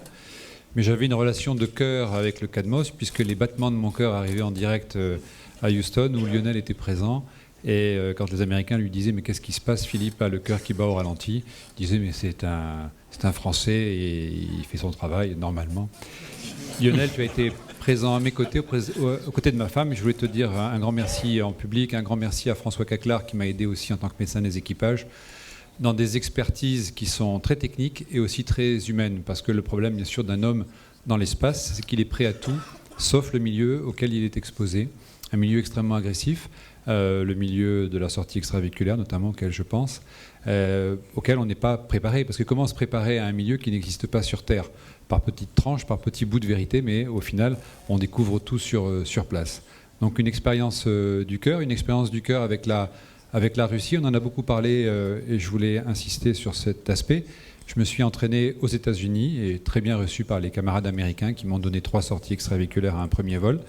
Néanmoins, dans la station, je suis naturellement retourné vers l'équipage russe qui m'a invité à aller dîner, déjeuner dans le segment russe, parce qu'on a énormément de choses à partager, y compris des ambitions communes. Je vois des camarades de la TV ce soir dans la salle, et ce sont des grands programmes aussi qu'on a menés à terme, alors que j'ai été, moi, sur des grands programmes de coopération avec les Américains, comme le X-38, qui n'ont débouché sur rien. Et je me souviens à l'époque, M. Bensoussan, président du CNES, qui me disait « Qu'est-ce que tu penses d'une coopération avec les Américains ?» Et je disais « Je ne connais pas de grand programme technique qui ait abouti avec les Américains. » Et on est dans ce jeu de bascule. Aujourd'hui, l'Agence spatiale européenne est partie à fond vers une coopération avec les États-Unis, pays que j'aime, mais je ne sais qu'elle ne débouchera pas. Et j'appelle de tout mon cœur une coopération majeure, technique, dans le domaine spatial avec la Grande Russie. Elle a servi à l'époque, il y a un grand absent ce soir, c'est Jean-Loup Chrétien, à rapprocher les cœurs, à rapprocher les peuples. Et je crois qu'aujourd'hui, dans nos relations politiques, c'est une dimension importante du vol habité, la dimension politique, eh bien, on a besoin, encore une fois, de rapprocher les cœurs. Donc j'appelle cette coopération de toute ma volonté. J'ai la chance aujourd'hui, comme pilote d'essai chez Airbus, de travailler avec la Russie. J'ai retrouvé des contrôleurs du TSUP dans des compagnies aériennes sibériennes. J'ai ce contact. Et donc je sais que cette coopération, elle est fructueuse et elle sert le berceau de cette civilisation que j'aime, qui est la civilisation européenne. J'ai pas répondu à la question, si, parce qu'il y avait le tempo là. Donc il faut répondre vite. Voilà. Non mais c'était bien. Mais tu entamais peut-être des réponses aux éventuelles questions suivantes. Mais ceci dit, c'était tout à fait intéressant. Non, mais tu voulais me parler du non, mais tempo, si tu as répondu sur le fait que c'était par tranche de 5 minutes, et que tu es esclave. Voilà, j'ai tenu 5 minutes. Oui, par tranche de 5 minutes. D'ailleurs, j'ai eu Jean-Loup Chrétien ce matin, qui sera à Toulouse pour quelque chose samedi, qui va bien et qui vous adresse tous son amitié. Justement, on parlait alors tu as parlé beaucoup de Russie, et puis avec Thomas Pesquet, tout à l'heure en discutant, on a rencontré une classe, c'était passionnant de voir ces élèves avec Thomas. C'était la question des langues, et puis tu nous disais que tu apprenais le chinois. Alors Thomas Pesquet, donc, il s'entraîne actuellement pour une future mission spatiale, qui est astronaute et qui est européen. Il n'est pas français, il est européen. Né en France. C'est ça, Michel? Ça va. Ok. Donc voilà. Non, juste un mot à propos peut-être de ce qui s'est dit justement là, puisque tu n'avais pas eu l'occasion de vivre ça en vol, mais ceci dit, et puis autrement, peut-être de prolonger un peu ce qu'a dit Philippe à propos, et avant qu'on passe aux questions, à propos des Chinois aussi, et des Russes, des Américains. Bien sûr. Alors, c'est vrai qu'aujourd'hui, on a beaucoup parlé de ce qui s'est passé dans les 20 dernières années, avec énormément de respect, d'admiration. Moi, j'ai toujours du mal à réaliser qu'aujourd'hui, je suis assis ici avec des gens que j'ai plutôt l'habitude de regarder de tout là-haut, voire j'étais même pas invité à ce genre de rassemblement. Donc énormément de respect, énormément d'admiration, mais moi si je suis venu fêter les 20 ans du CADMOS aujourd'hui, c'est plutôt fêter les 20 ans qui viennent en fait. Parce qu'il ne faut pas oublier que tout ça, ça continue. La France est encore un acteur majeur du spatial et des vols habités, hein, même si maintenant on est deuxième derrière l'Allemagne en Europe, on est encore là. Le CADMOS est toujours présent en Europe, c'est un centre d'expertise mondiale en physiologie. Et oui, il y a beaucoup de manips très excitantes qui arrivent, il y a ACES avec les horloges Pharao. Il y a toujours des clics qui marchent très bien et Cardiomed en ce moment qui devient Cardiolab et qui volera dans la station Tiangong avec les Chinois. À l'Agence spatiale européenne, on a commencé à se préparer à cette nouvelle phase des vols habités. Le présent, c'est la Station spatiale internationale. Le futur, qu'est-ce que ce sera ? Ce sera des missions encore plus ambitieuses avec encore plus de coopération internationale. Aujourd'hui, on ne peut pas tourner le dos à ça. Les Chinois deviennent des acteurs majeurs du spatial. La France se positionne, sera prête, on a toujours été prêt. On a défriché, hein, on a ouvert la coopération avec les Russes, on a ouvert la coopération avec les Américains. Pourquoi pas un jour ouvrir la coopération avec les Chinois. C'est à ce prix-là que des missions ambitieuses se feront dans le spatial du futur et dans l'exploration. Je parle un petit peu chinois, mais très mal. Ça veut dire je suis européen né en France.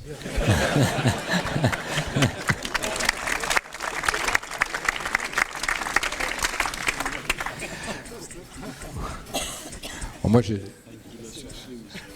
pour certains qui sont là pour l'impesanteur, il faut se contenter du vol 0G, du vol en avion qui permet d'avoir ce moment d'impesanteur intéressant. Je suppose que le CADMOS et puis les pilotes que vous êtes ont tous été intéressés. Alors je sais que Jean-Pierre, beaucoup ont été très très proches de cet avion, la Caravelle. Moi j'ai volé avec Jean-François et puis Jean-Pierre aussi en Caravelle, Michel aussi d'ailleurs. Et donc en fait ce vol en impesanteur là, est-ce qu'il sert encore au CADMOS pour préparer des expériences? Et puis peut-être Philippe, un petit mot sur les avions, l'avion 0G, peut-être l'Airbus. Sûr, ça sert. Alors ça sert à préparer les expériences, comme vous l'avez dit, mais pas seulement. En fait, il y a vraiment des thématiques qui ont besoin seulement des vols 0G et qui arrivent à faire des publications scientifiques de premier niveau simplement avec l'avion 0G. Donc c'est vrai que souvent on le présente comme le moyen d'essai pour de futures expériences à bord de la station, mais c'est un moyen à part entière d'essai, quoi. Donc là, on a en fait 20 secondes, mais 15 secondes de micro-pesanteur utilisables pour faire des expériences scientifiques. Et sur des expériences scientifiques où on a des constantes de temps relativement courtes de stabilisation, de la combustion, où ça va très vite, des choses comme ça, ça suffit largement pour voir des choses. Donc c'est un outil effectivement qui permet de faire de la science et qui permet aussi de répéter des opérations. Les opérations, il faut les couper en petits morceaux aussi, donc il faut savoir ce qu'on veut tester et puis bien préparer son affaire pour pouvoir, parce qu'évidemment on ne peut pas tester des protocoles expérimentaux dans leur ensemble, donc on coupe en petits morceaux et on teste certains morceaux qui sont plus critiques que d'autres au niveau de la micro-pesanteur, et ça on peut le faire en avion aussi. D'accord. Philippe, un petit mot sur... Oui, merci à Jean-Pierre, c'est lui qui est à l'initiative du 0G. Oui. Et Jean-François Clairvoy qui est aussi le deuxième absent ce soir. J'espère qu'il a une bonne raison. Et un petit cocorico pour tous les Toulousains qui sont dans la salle, puisque je dois vous annoncer qu'on a pour la première fois fait voler un 380 en 0G. J'ai eu la chance d'être commandant de bord de ces missions à 3 reprises. Et on a atteint un niveau de microgravité qui n'est absolument pas atteint dans le monde, puisqu'on travaille sur l'A300 à 3,10-2. On est tombé à 1,10-2 et on pense pouvoir faire mieux. Donc un très bel avion qui fait de très belles performances et j'espère qu'il sera un jour à ta disposition.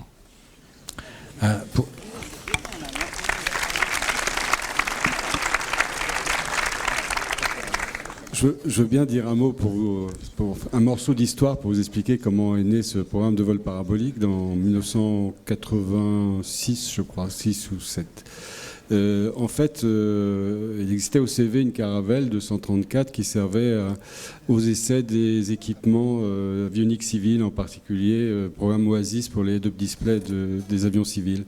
Et cet avion était en fin de programme, il n'avait plus de programme pour justifier sa mise en vol, et donc il allait être ferraillé. Et avec Jean-François, moi je volais comme abonné à l'époque au CEV. On s'est mis dans la tête d'utiliser cet avion parce qu'on voyait, on avait été sur KC-135 à Houston, on avait vu l'utilisation de ces appareils. À l'époque, tous les Européens allaient à Houston pour faire du 0G. Et donc, on a, de notre propre initiative, on a fait faire une évaluation aérospatiale sur la tenue des structures par rapport à cette manœuvre, et on a fait faire une évaluation des coûts de transformation de l'avion pour faire des opérations de 0G. On avait fait quelques vols avant pour vérifier que ça fonctionnait bien, qu'il y avait une bonne stabilité. Et on a demandé une réunion au directeur général de l'époque, Frédéric Dallest, qui nous a accordé 3 quarts d'heure. On lui a fait une petite présentation PowerPoint avec les éléments qui nous venaient de l'industriel. Et en 3 quarts d'heure, alors que ça faisait à peine un an qu'on était au CNES, il nous a fait un bon coup de 5 millions de francs pour lancer le programme. Et c'est comme ça qu'est né le programme 0G au CNES. Bon, c'est super, en tout cas c'est des expériences extraordinaires et que quelquefois maintenant certains peuvent vivre aussi dans le cadre de Novespace et puis des programmes du CNES, soit en pédagogie, etc. Et un A380 en 0G, c'est impressionnant, si c'est vide, il y a de quoi faire des balades. Oh, la salle y passe là. D'ailleurs, dans les effets du vol en apesanteur, en tout cas du vol en orbite, il y en a un que je voulais mentionner ce soir qui est très important, qui a sûrement fait l'objet de beaucoup de recherches. C'est le fait que quand on est dans l'espace, finalement, on vieillit moins que sur Terre, puisque vous avez vu que les photos des astronautes projetés étaient de 10 à 20 ans plus jeunes que les astronautes sur Terre. Merci. Est-ce qu'il y a des questions particulières sur cet anniversaire, mais aussi peut-être, et c'était la question qu'on se posait, enfin qu'on avait discuté avec Lionel, c'était de se dire quelles sont finalement les perspectives. Parce que les 20 ans qui suivent, avec le CADMOS, il n'y a pas de problème, puisqu'il y a une expertise, je crois que ça continue, évidemment. C'est quoi la place de la France et la place de l'Europe dans les vols habités, mais vous avez peut-être des questions là-dessus qui sont concrètes, pratiques, et auxquelles il serait peut-être possible de donner, si ce n'est des réponses, au moins un avis. On a eu un avis de Philippe Perrin sur la coopération avec la Russie. Est-ce qu'il y a des questions en ce moment? Allez, je la répéterai s'il vous plaît. Oui, allez-y, je la répète puisque... Pourquoi ne vous voit-on pas plus souvent à la télévision et dans les médias? Voilà, alors pourquoi... Alors ça c'est un avis, c'est peut-être pas le fait, on vous voit de temps en temps, mais pourquoi ne vous voit-on pas plus un peu les astronautes finalement dans les médias, d'après lui, en ce moment? Jean-Pierre joue au golf, c'est pour ça? Je crois qu'il faut demander à la télévision surtout. Alors ce qui est certain, oui, Michel dit c'est mieux en direct, c'est bien en direct parce que... Je crois que Michel vient de dire la chose la plus importante. Il faut savoir qu'aujourd'hui à la télévision il n'y a plus de direct. Et donc les émissions sont montées, vous pouvez essayer de parler, de toute façon ne sera retenu que ce qui plaît au réalisateur. On a tous eu l'expérience... Non, mais on a tous eu l'expérience d'émissions où on est allé avec un script et on nous a demandé de répondre au script. Moi, personnellement, j'ai arrêté d'aller à ces émissions. Voilà. Il n'y a plus de grandes émissions en direct sur la télévision française. Après, moi aussi, je peux rajouter un petit message d'avenir, encore une fois. Maintenant, la télévision, c'est plus non plus le moyen de communiquer primordial. Maintenant, c'est Internet. Donc, tous les astronautes sont sur Twitter. Tous les astronautes sont sur Facebook, tous les astronautes sont sur Google+, on écrit des blogs, on tweet des photos, on fait des conférences TEDx. Il y a tout un tas de moyens de communiquer qui marchent très très très bien et qui permettent d'avoir un contact, évidemment pas physique, là évidemment il faut venir à des manifestations comme ça, mais de vraiment interagir avec les astronautes beaucoup plus qu'on le faisait avant. Donc moi je vous encourage tous aussi à utiliser ces moyens-là parce que maintenant c'est comme ça qu'on communique dans le présent et de plus en plus dans le futur. Et il y a une relation particulière aussi, je voyais tout à l'heure, parce qu'on avait choisi à la Cité cet après-midi une rencontre avec Thomas Pesquet, on a choisi une 60aine d'enfants, il y a à peu près deux classes qui avaient préparé, et c'est beaucoup plus intéressant, et ils ont eu des échanges très très très directs et simples, et ça c'est important aussi cet élément de contact direct avec les astronautes. Ceci dit, nous ici, ça va faire l'année prochaine, on sera à 5 millions de visiteurs. Je crois que cette proximité aussi, la pédagogie, la capacité de voir les astronautes très régulièrement venir dans des lieux de pédagogie, d'éducation, c'est aussi très très important. Ils sont très présents, il me semble, mais Mais en même temps, il y a eu des réponses sur le caractère un peu peut-être insuffisant de la télévision. Des questions? Allez-y. Allez, oui.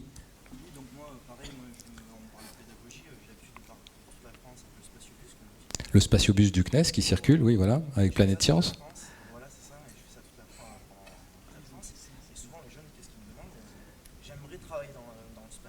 Voilà.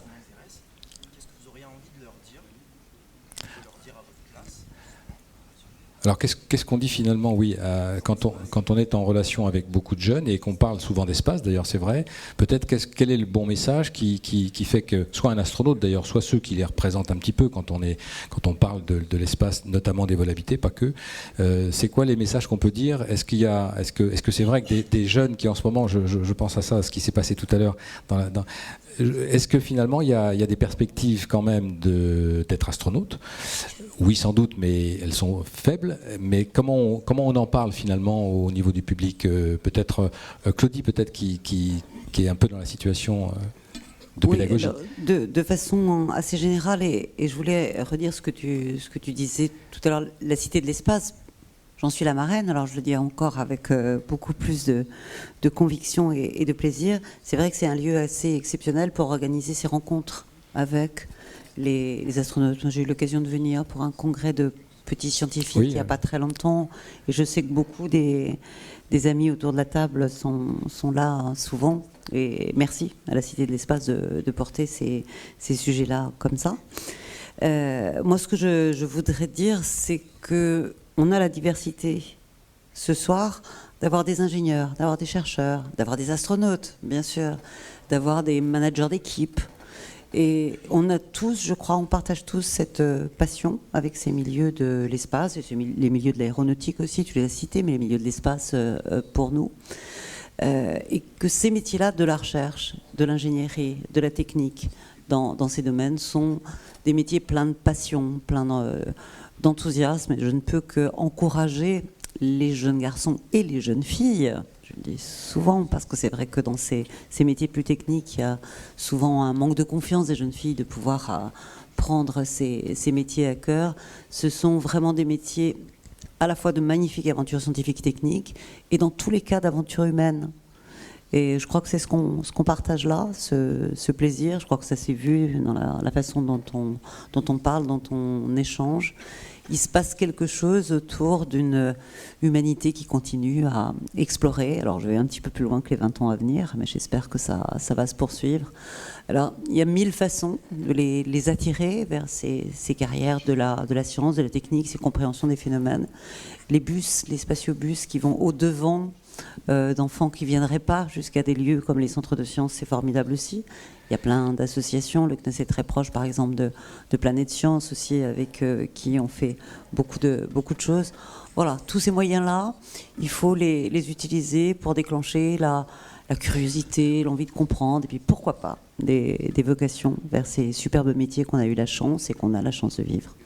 Et oui, juste il faut leur dire que le spatial, c'est quand même un champ infini de recherche et de découvertes à venir, et qu'on est de plus en plus sollicité par des applications diverses du spatial dans la vie de tous les jours, et il y aura de plus en plus besoin d'ingénieurs, de chercheurs qui travaillent dans ce domaine-là pour faire profiter l'humanité des apports du spatial. Donc c'est quelque chose d'avenir. Ensuite, les explorateurs, ceux qui ont eu la chance de voler, ceux qui auront demain la chance de voler, sont en petit nombre, ça sera toujours le cas, mais bon, 100% des gagnants ont tenté leur chance, quoi. Donc il faut y aller, il faut aller de l'avant, il faut en vouloir, il faut et puis certains y arrivent. Et de toute façon, comme l'a dit Claudie, il y a tout un tas de métiers autour des explorateurs de demain, autour des astronautes, qui sont passionnants dans le spatial. Et voilà, c'est une motivation. Le spatial, c'est un outil quand même pédagogique et de motivation extraordinaire. Il faut s'en servir pour motiver les jeunes et les orienter vers des carrières scientifiques et techniques. Souvent, ce qui fait peur aux jeunes, moi, ce que je leur dis, en fait, ils voient là où ils ont envie d'aller, tu vois, tout au bout, ils voient leur position où ils sont, et en fait, ils savent pas ce qu'il y a entre les deux, et ça leur fait peur. Mais ça, c'est pas grave, en fait, tu vois. Moi, là, aujourd'hui, je suis astronaute. Si j'étais ingénieur du CNES, si j'étais resté ingénieur du CNES, j'aurais été très content. Si j'étais resté pilote, j'aurais été très content. Là, aujourd'hui, évidemment, je suis très content d'être astronaute, mais c'est pour dire qu'il y a plein de choses à faire. C'est que, en fait, t'as ton but, et les gens hésitent à prendre la route qui mène vers ce but-là, parce qu'elle a pas l'air toute droite, puis ils savent pas trop bien comment la prendre. Mais mais c'est pas grave, tu vois, c'est pas grave. Et puis peut-être elle t'emmènera pas vers ce que tu pensais faire, mais il faut l'apprendre. Il faut faire le pas, le premier pas va en amener un deuxième et ainsi de suite. C'est un peu des clichés de dire ça, mais c'est vraiment vrai. Les gens, ils sont un peu bloqués, ils s'interdisent de se lancer parce qu'ils la voient pas, la voie directe, etc. Mais peut-être que quand tu auras fait 3 pas, tout d'un coup, tu en verras un peu plus du chemin. Et puis au fur et à mesure, tu arriveras quelque part. Tu arriveras peut-être pas là où tu pensais que tu allais arriver au départ, mais tu arriveras forcément quelque part. Et puis comme le disait Lionel, il y a des tas de carrières qui sont très très bien. On peut partir en rêvant d'être astronaute et puis finir pilote. C'est quand même pas trop mal, excuse-moi. Et voilà, donc faut vraiment pas s'interdire de partir. Les gens, ils s'interdisent de partir. Le pas qui coûte le plus, c'est le premier. Une fois que tu as fait le premier, après tout s'enchaîne. Est-ce qu'il y a des questions encore sur... Oui ? Alors c'est vrai qu'on a beaucoup parlé des expériences, de la réalisation de l'expérience. Jean-Jacques a parlé des résultats. Hein, on cherche des choses, etc. Alors je crois que il n'y a personne du MEDES ici, on n'a pas. Mais il n'empêche que peut-être là-dessus, quelqu'un peut dire un mot sur, par exemple, un certain type d'expérience et un certain nombre de résultats liés à ça. Moi j'ai l'habitude de dire que la micro-pesanteur permet deux grandes familles d'expériences. La première famille, c'est de pouvoir observer des choses qui sont inobservables au sol. Alors l'exemple facile, c'est tout ce qui est solidification des alliages, où au sol on a une interface liquide-solide. Quand les scientifiques étudient ces phénomènes, cette surface elle est très perturbée au sol parce que quand on solidifie un alliage, on a comme une ébullition à l'interface liquide-solide et cette ébullition masque les phénomènes physiques qui sont sous-tendus par la solidification elle-même.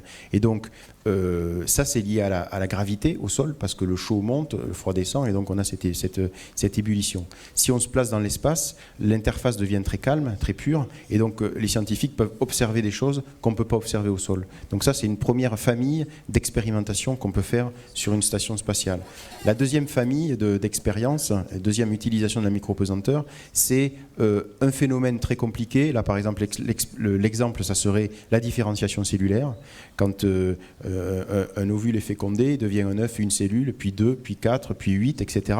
Et au bout quand l'être vivant existe, il y a une cellule qui est une cellule d'œil, une cellule qui est une cellule de pied. Comment ces deux cellules se sont différenciées dans le développement? Là aussi, des chercheurs étudient ça. Au sol, c'est un phénomène très complexe qu'on ne comprend pas, mais ils ont l'intuition que la gravité joue un rôle dans le phénomène. Donc une démarche scientifique classique est d'enlever la gravité, de voir comment le phénomène se passe et donc d'essayer de mieux comprendre le phénomène. Donc c'est ces deux grandes familles qui permettent donc de faire des avancées en termes de science en utilisant les laboratoires en micro-pesanteur. Voilà.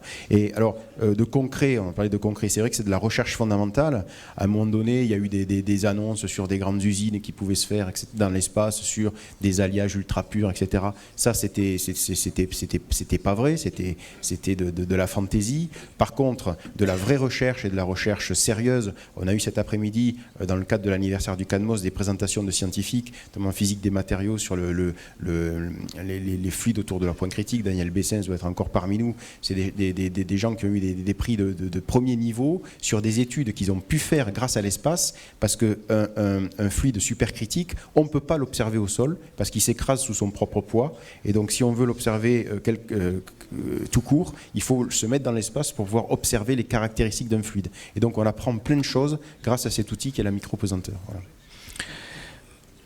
J'aurais envie de dire, pour compléter, peut-être on pourrait faire un petit tour de table justement sur la relation internationale et puis les perspectives que voient les gens actuellement, enfin que vous voyez actuellement dans l'espace en matière de vol habité notamment ou d'expérience de vol habité. Ce serait intéressant peut-être de faire un petit tour de votre avis là-dessus, puisque on a évoqué la possibilité de...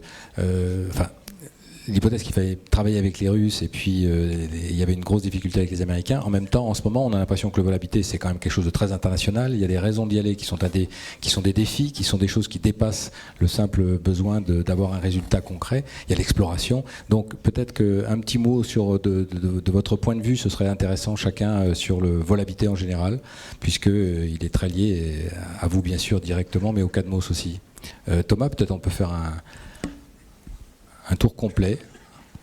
Alors les perspectives, tu as mentionné beaucoup de choses, tu n'as pas mentionné mes amis chinois, ça je t'en veux un petit peu parce que je l'ai dit tout à l'heure pourtant. Non, oui, effectivement, on fait beaucoup de science, on a beaucoup parlé de science aujourd'hui, et ça c'est important. On a des résultats, il se passe beaucoup de choses concrètes dans le futur, dans l'ISS. L'ISS, c'est un laboratoire qui atteint juste maintenant son potentiel de recherche. On a fait beaucoup de constructions jusque-là, mais bon, c'est juste maintenant qu'on va vraiment commencer à récolter un peu les fruits de tout ça. Donc il y a tout un tas d'expériences qui sont dans le tuyau, comme on dit. On fait de la science pour bénéficier à tout le monde, mais on fait aussi de l'exploration. Même l'ISS, c'est de l'exploration, il ne faut pas l'oublier. Ce n'est pas juste un laboratoire, c'est aussi un pas sur la route de l'exploration. Pourquoi ? Parce qu'on apprend à vivre dans l'espace de longue durée, ensemble, avec des équipes internationales, et ça va nous servir pour le prochain saut exploratoire. L'exploration, c'est toujours le même processus, en fait. Je ne vais pas monopoliser la parole, mais c'est... D'abord, on envoie des explorateurs, on découvre un petit peu, on ne sait pas trop ce qu'on va trouver. Ensuite, on s'approprie le milieu de plus en plus, on s'installe, et puis après, on fait la même chose, on va plus loin. Ça procède par petits bonds comme ça. Donc, l'orbite basse terrestre, ça y est, on en est à cette phase d'appropriation. Ça fait quand même plus de 10 ans de suite qu'il y a des astronautes de manière ininterrompue dans l'espace en orbite basse terrestre. Le petit saut exploratoire, on l'a fait sur la Lune dans les missions Apollo. Maintenant, c'est parti, il faut aller plus loin. Il faut augmenter la présence humaine. Donc pour ça, on apprend avec l'ISS. Les agences se parlent et discutent des prochaines étapes. Donc moi, les perspectives, je les vois scientifiques, oui. Je les vois de plus en plus internationales. Et puis surtout, il y aura des prochains sauts d'exploration. C'est pas fini l'exploration spatiale. C'est pas ça y est, on a tout fait, c'est terminé. Non, il y a encore plein de choses à faire. Heureusement pour moi d'ailleurs. On le souhaite. Alors, comme disait Thomas, la coopération a bien fonctionné sur l'ISS, puisque c'est la première fois qu'on fait une station avec 5 agences spatiales différentes.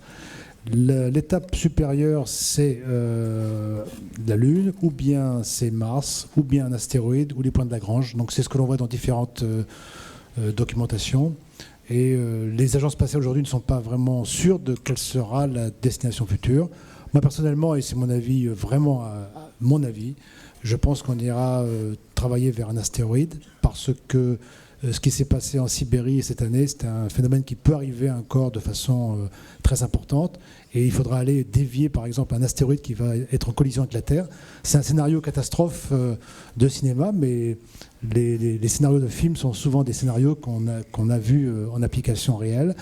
Et si on veut dévier un astéroïde qui est en rotation autour de lui-même et qui va en collision sur la Terre, il faudra envoyer des êtres humains, puisqu'il faut l'attraper à environ 1 an de voyage entre la Terre, et un ordre de commande d'un moteur sur un astéroïde que l'on placerait sur un astéroïde, il faut 40 minutes pour le brancher. Donc pour compenser une rotation d'un astéroïde qui vient en collision sur la Terre, avec des allumages de moteurs séparés, la seule solution, c'est d'envoyer des êtres humains dessus. C'est une mission extrêmement complexe, mais ce n'est pas une mission avant 30-40 ans. Mais pour faire cette mission qui consiste à conduire une Ferrari sur un circuit à très grande vitesse, il faut s'habituer à conduire des voitures de vitesse progressive régulièrement, et c'est ce qu'on fait avec l'ISS aujourd'hui. Donc c'est ce que je pense pour le futur. Avec la coopération finalement avec les Américains et les Français, les Russes sont toujours dans le vol habité et ils sont toujours très présents. Nous avons réalisé un grand programme de vol des astronautes français que nous avons fini en 2001. Après, nous avons réalisé dans le cadre de l'accord cadre entre l'ESA et Roscosmos, c'est aussi un grand programme de vol des astronautes européens qui a fini par le dernier vol de Reiter de longue durée, c'est en 2006. Et à présent, c'est assez difficile de dire. Et après, RKK est obligé à présent faire ses obligations de déposer sur Soyuz pendant une année, c'est 6 astronautes de NASA, et revenir et après déposer sur Progress, c'est environ de 1 tonne de kilos. Et c'est pourquoi, à présent, si parler des programmes de vol habité, je pense que peut-être qu'on peut continuer, mais d'autres formes que nous avons eues, c'est pour pour le CNES, avec le CNES et avec l'ISA. Et je pense qu'on peut tout simplement à présent envisager ces coopérations et quelques futurs. C'est dans la coopération scientifique de réalisation de l'expérience, c'est plus réel.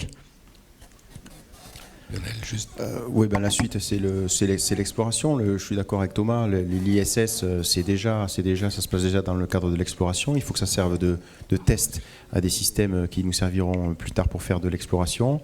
Ensuite, ça se fera forcément en coopération internationale, avec le plus grand nombre de pays, combien je ne sais pas, mais ça se fera en coopération internationale. Et je voudrais juste donner quelques atouts français pour participer à cette expérience. On a bâti quand même un outil merveilleux qui est le cargo ATV, qui s'amarre à la station, qui ravitaille la station. Ces systèmes donc, de rendez-vous en orbite seront importants pour l'exploration de demain. On les maîtrise complètement. Aujourd'hui, demain, l'exploration, ça sera de la complémentarité entre de l'exploration automatique et de l'exploration habitée. L'exploration automatique, on coopère depuis Toulouse aujourd'hui l'expérience ChemCam sur le rover Curiosity, et donc on est présent avec la NASA, les Français, de façon très très réelle sur l'exploration des systèmes automatiques d'exploration du système solaire et de Mars en l'occurrence. Et puis on a le CADMOS qui permet donc de maîtriser la préparation, la réalisation d'un vol. Donc ça sera demain, ça sera l'exploration. Il faut continuer à utiliser la station. La station, c'est pas fini, ça continue. Il faut continuer à l'exploiter. Ça sera demain l'exploration, ça sera international, et on a tous les atouts pour en faire partie et pour faire partie de l'aventure. Voilà. Merci. Philippe, qui a déjà donné son avis. Moi, mais qui peut compléter. Je veux simplement dire que je suis tout à fait d'accord avec Michel sur la mission astéroïde. Il y a souvent un décalage entre ce que les gens voient à la télé, dans les films, et ce qu'on est capable de faire. Aujourd'hui, on ne serait pas capable de se protéger de cette menace. Elle est réelle, donc allons-y. Moi, je trouve qu'il n'y a pas beaucoup d'autres projets qui portent cette coopération internationale à ce niveau-là. Et la construction de la Station spatiale internationale, on le voit bien, est quelque chose de formidable. J'ai eu la chance de porter un autre projet de coopération internationale, qui est le démonstrateur de fusion nucléaire, ITER, qui est là aussi un projet en coopération avec la Russie, la Chine, la Corée du Sud, les États-Unis, l'Europe. Il n'y a pas beaucoup de projets comme ça où vraiment on réussit à avancer. Et moi, ce qui m'a frappé dans cette coopération, parce qu'on y a vécu des moments où effectivement il y avait un tropisme plutôt côté américain ou un tropisme plutôt côté russe, c'est que quand on est dans des environnements aussi complexes et des environnements aussi extrêmes, il n'y a pas d'autre solution que le succès. Et c'est donc la Station spatiale internationale, dans sa coopération, un outil diplomatique absolument extraordinaire, parce qu'on arrive à résoudre des situations qu'on n'aurait peut-être pas résolues, parce qu'on n'avait pas cette pensée, il n'y a pas d'autre choix que le succès, parce que l'environnement est compliqué, parce que voilà, en ce moment il n'y a pas de navette pour rejoindre la Station spatiale américaine, et c'est des vaisseaux Soyouz et des fusées Soyouz qui y vont, qu'à un moment donné c'était plus compliqué pour la Russie dans une certaine période. Les Américains ont mis en place le programme Shuttle-Mir, que voilà, l'Europe, elle y a sa contribution avec la TV, vous l'avez rappelé. Le succès, ça force à aller, je trouve, très beau. Je suis assez d'accord, bien sûr, que le futur de tout ça, c'est clairement l'exploration. Mais ce que je voulais dire, c'est que la station, finalement, arrive à peine à maturité. On commence vraiment à faire de la science. On part déjà de fin de la station, mais 2020, 2028. Et moi, en tant que responsable de CADMOS, je veux dire, déjà, c'est un enjeu énorme de pouvoir faire de la science pendant au moins 10 ans. Donc l'avenir, déjà, il est d'utiliser la station, qui est, comme on l'a dit, un formidable moyen pour la science, de l'utiliser au mieux pour préparer toutes les expériences et de mettre en œuvre toutes les bonnes idées qu'ont encore nos scientifiques, quoi. C'est difficile de parler après tout le monde parce que tout a été... Presque pas, tout n'a pas été dit parce que les vols privés, c'est-à-dire la capacité... Tout a été dit, ou presque. en particulier sur la dimension intrinsèque de l'exploration, ce qui est propre à l'homme quelque part, depuis qu'il est sur cette terre, et la difficulté qu'il y a quand on essaye de prévoir l'avenir du vol habité. J'aime pas moi le vol habité parce que qu'est-ce que c'est s'il n'est pas habité, ça n'a rien à voir. Je préfère parler d'exploration par l'homme. Quand on essaye de justifier et de dire ce qu'on va y découvrir, ce que ça va rapporter, c'est à peu près dans l'ambiance du jour, enfin de cette période, eh bien on a quelques difficultés, tout simplement parce qu'on est dans un secteur de recherche et qu'on ne sait pas se projeter aujourd'hui 50 ans en avant et dire ce qu'une recherche fondamentale, une technologie de haut niveau va rapporter dans l'avenir. Il suffit d'ailleurs de faire l'exercice inverse, c'est-à-dire d'essayer de regarder 50 ans en arrière, ce qu'était l'informatique par exemple 50 ans en arrière. Il y a 50 ans, aurions-nous pu prévoir le rôle que joue l'informatique aujourd'hui ? De même que quand on a fêté le premier vol de Gagarine il y a un an ou deux, je crois, souvenons-vous que les premiers vols spatiaux étaient des vols d'explorateurs avant d'être des vols commerciaux ou des vols économiques ou des vols militaires. Et donc c'est comme ça que ça a commencé et ça continuera. Et par rapport à cette perspective à 50 ans, regardons donc comment l'espace a évolué en 50 ans et le rôle considérable que l'espace joue aujourd'hui, à la fois d'un point de vue militaire. Il est devenu tellement essentiel que dans la théorie américaine, on parle de space interdiction, en tout cas access deny, pardon, c'est-à-dire d'empêcher même pas des adversaires, mais des adversaires potentiels d'avoir accès à l'espace, tout simplement parce qu'ils sont susceptibles de menacer un moyen qui est devenu absolument essentiel aux forces américaines. Et ne parlons pas de l'économie, le rôle que joue aujourd'hui. Alors l'exploration là-dedans, l'exploration habitée, elle a un rôle pionnier. Et une vitrine, le mot a été dit, mais aussi pionnier au niveau des développements technologiques par son exigence. Alors on a une technologie à notre disposition et il n'y a pas beaucoup d'exemples où une technologie a été développée et a cessé d'être utilisée par l'homme depuis qu'il est sur la planète. Il y a Concorde, je crois, et la navette provisoirement, puisqu'il y a quand même de nouveaux moyens. Donc moi, je ne sais pas où on ira. Je parie plutôt sur, si on fait des paris ce soir, je parie plutôt sur l'installation d'une colonie sur la Lune. C'est sûr que les Chinois vont remuer très fort. Ils ont beaucoup d'argent, ils ont beaucoup de capacités, ils ont une grande intelligence. Et je crois que quand ils vont commencer à s'agiter pour aller sur la Lune, eh ben, on va revoir les autres grandes puissances s'intéresser à une activité qui est éminemment politique. Et donc l'exploration est quelque chose pour moi d'inévitable, d'intrinsèque. Et peut-être que Léopold peut donner son avis, mais on n'a plus rien à dire. Donc, juste un mot, pardon, excuse-moi Léopold. Donc, ce qui renforce le point de vue qu'a développé tout à l'heure Thomas Pesquet, de dire que ben voilà, on a maintenant maîtrisé l'orbite basse, on commence son potentiel sur la station, mais bon, ça commence à être de la routine. Moi, j'aime bien, en parlant des métiers d'astronaute, comparer avec ce qui se passe, par exemple, pour les vols suborbitaux maintenant qui vont être privatisés. Donc, c'est tellement vrai que l'orbite basse est quelque chose qui est devenu presque des opérations normales, entre guillemets, que maintenant, les privés, tout ce qui est en dessous, les privés s'approprient au travers des vols suborbitaux. Et je crois que par rapport à l'aviation, où il y a les pilotes de ligne, les pilotes d'essai et les passagers, eh bien, on va avoir bientôt les passagers privés pour les vols suborbitaux. Je crois que l'exploitation de l'orbite basse, si elle atteint ses objectifs, va bientôt être sous-traitée à des privés, à des privatisations. On voit d'ailleurs qu'il y a des services de lancement maintenant aux États-Unis qui se privatisent. Et puis, les pionniers vont aller au-delà, à la frontière. C'est le rôle des pionniers. Et la frontière, aujourd'hui, elle est sur la Lune ou au-delà. Léopold, un petit mot. Oui.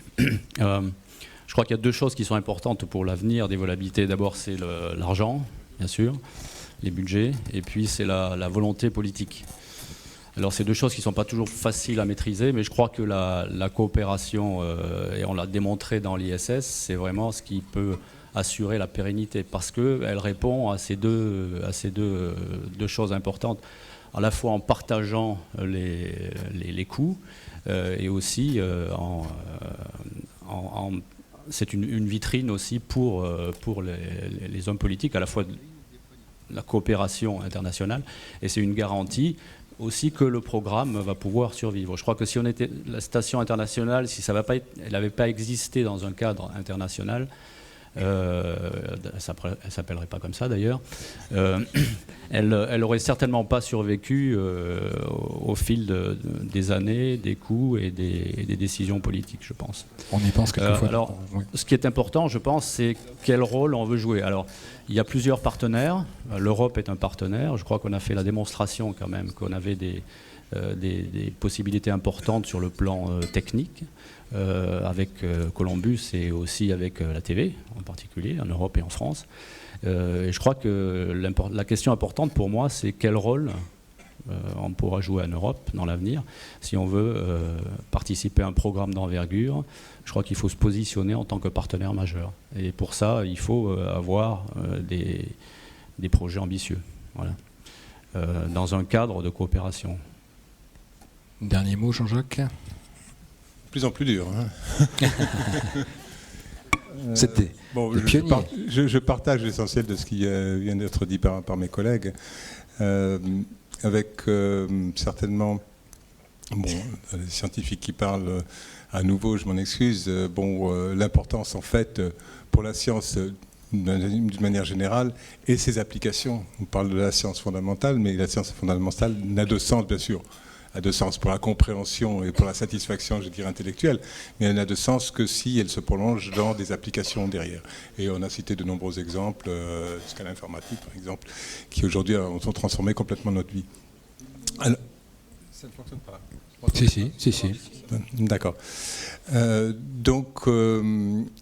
S'agissant de l'exploration, parce que je crois que c'est le maître mot des 50 ans à venir dans le domaine spatial, et dans le domaine spatial à la fois pour des véhicules automatiques et des véhicules habités. Et complémentarité, je crois que c'est Lionel qui en parlait, je crois que c'est fondamental de bien intégrer et d'expliquer au grand public, puisque souvent il y a ce débat, faut-il mettre des hommes ou pas, etc.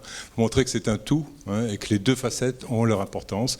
On commence par de l'automatique, puis après on va quand même aller voir sur place, parce que l'homme apporte aussi ses propres compétences. Et quand même, s'agissant d'exploration, on explore quand vraiment on y est allé, soi-même. C'est-à-dire qu'un représentant de notre humanité a pu en fait montrer que en fait il avait bouclé la boucle et était arrivé à l'objectif. Pour ce qui est justement des destinations, des objectifs, le débat est assez ouvert, ça a été rappelé ici. Moi, j'aurais tendance à privilégier Mars quand même, hein, parce que je crois que dans la découverte et dans l'exploration, c'est-à-dire avec une présence physique dans le système solaire, la prochaine étape, c'est la prochaine planète. Hein. Et donc, c'est peut-être pas dans 20 ans, c'est peut-être 40, 50, voire plus, mais l'objectif, à mon avis, doit tendre vers là. Alors, bien sûr, passer plusieurs scénarios, Michel, tu as suggéré plusieurs scénarios intermédiaires, revenir sur la Lune pour y aller, peut-être, il faut réétudier tout ça, c'est à évoquer régulièrement, mais je crois qu'in fine, c'est Mars qui doit nous guider. Et j'ajouterai, si tu permets Philippe, un dernier point sur l'importance des développements technologiques, donc spécifiques, et des limitations actuelles qu'on connaît depuis le début du programme spatial dans le domaine de la propulsion. Si on veut aller loin, hein, il ne faut pas seulement ménager sa monture, mais il faut avoir la monture qui va bien. Et la monture qui va bien, aujourd'hui, eh bien, Ariane 5, j'ai beaucoup de respect pour Ariane 5, etc., mais c'est toujours un V2 amélioré quelque part. Enfin, je veux dire par là que c'est toujours... alors oui, peut-être qu'Ariane 6 va changer la donne, mais c'est toujours en fait la propulsion chimique et avec ses propres limitations. Donc, il faut vraiment anticiper dès maintenant vraiment les lanceurs des 30 ans ou 40 ans à venir qui nous permettront en fait d'aller plus loin. Merci beaucoup, merci beaucoup. Alors juste, on va dire un petit mot sur l'expédition 37, parce que l'expédition 37 actuellement dans la station qui est en train de tourner, elle va passer pas loin de Toulouse, là, dans quelques minutes, à 21h10. Elle passera au-dessus de pas tout à fait de Toulouse, un tout petit peu au nord, mais elle sera visible avec les nuages, sans doute pas ce soir, 21h10, mais demain, 20h20 demain, un très beau passage au-dessus de Toulouse, donc n'oubliez pas de les regarder passer, dont l'Européen. Luca. Et puis je vais demander avant de terminer, je vais demander simplement un petit clin d'œil, parce que j'ai cherché avec Florence Ferroussi, on a cherché un petit clin d'œil j'ai cherché entre la Cité et le Cadmos. La Cité et Cadmos, et puis on a trouvé en 96 quelque chose. Si on peut passer le film pour terminer avant un rafraîchissement. Le 17 août 1996, la fusée Seniorka décolle du pas de tir de Baïkonour dans le Kazakhstan. À son bord, 2 cosmonautes russes et Claudie Andrédée, première femme cosmonaute française. Objectif de la mission Cassiopée, rejoindre la station orbitale russe Mir pour un programme expérimental portant sur les effets de la micropesanteur dans les domaines des sciences de la vie et des sciences physiques.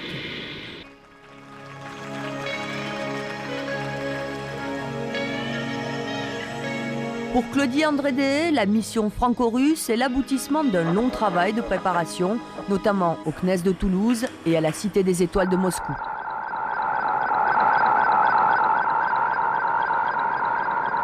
Pendant les 16 jours du vol, de multiples expériences sont mises en œuvre.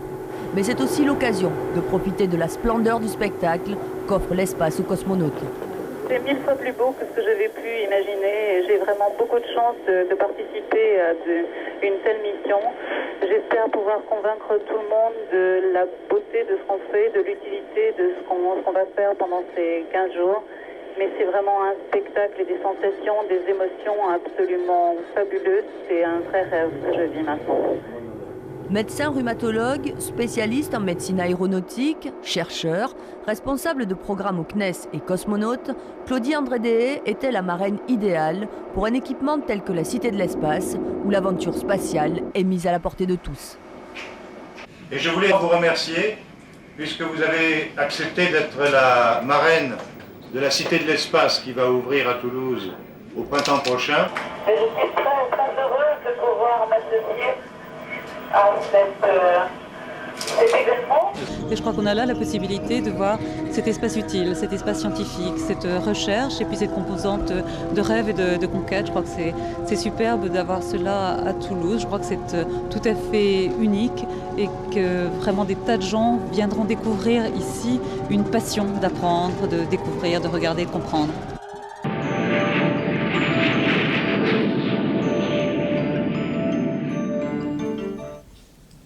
Pardonnez, merci beaucoup à vous tous.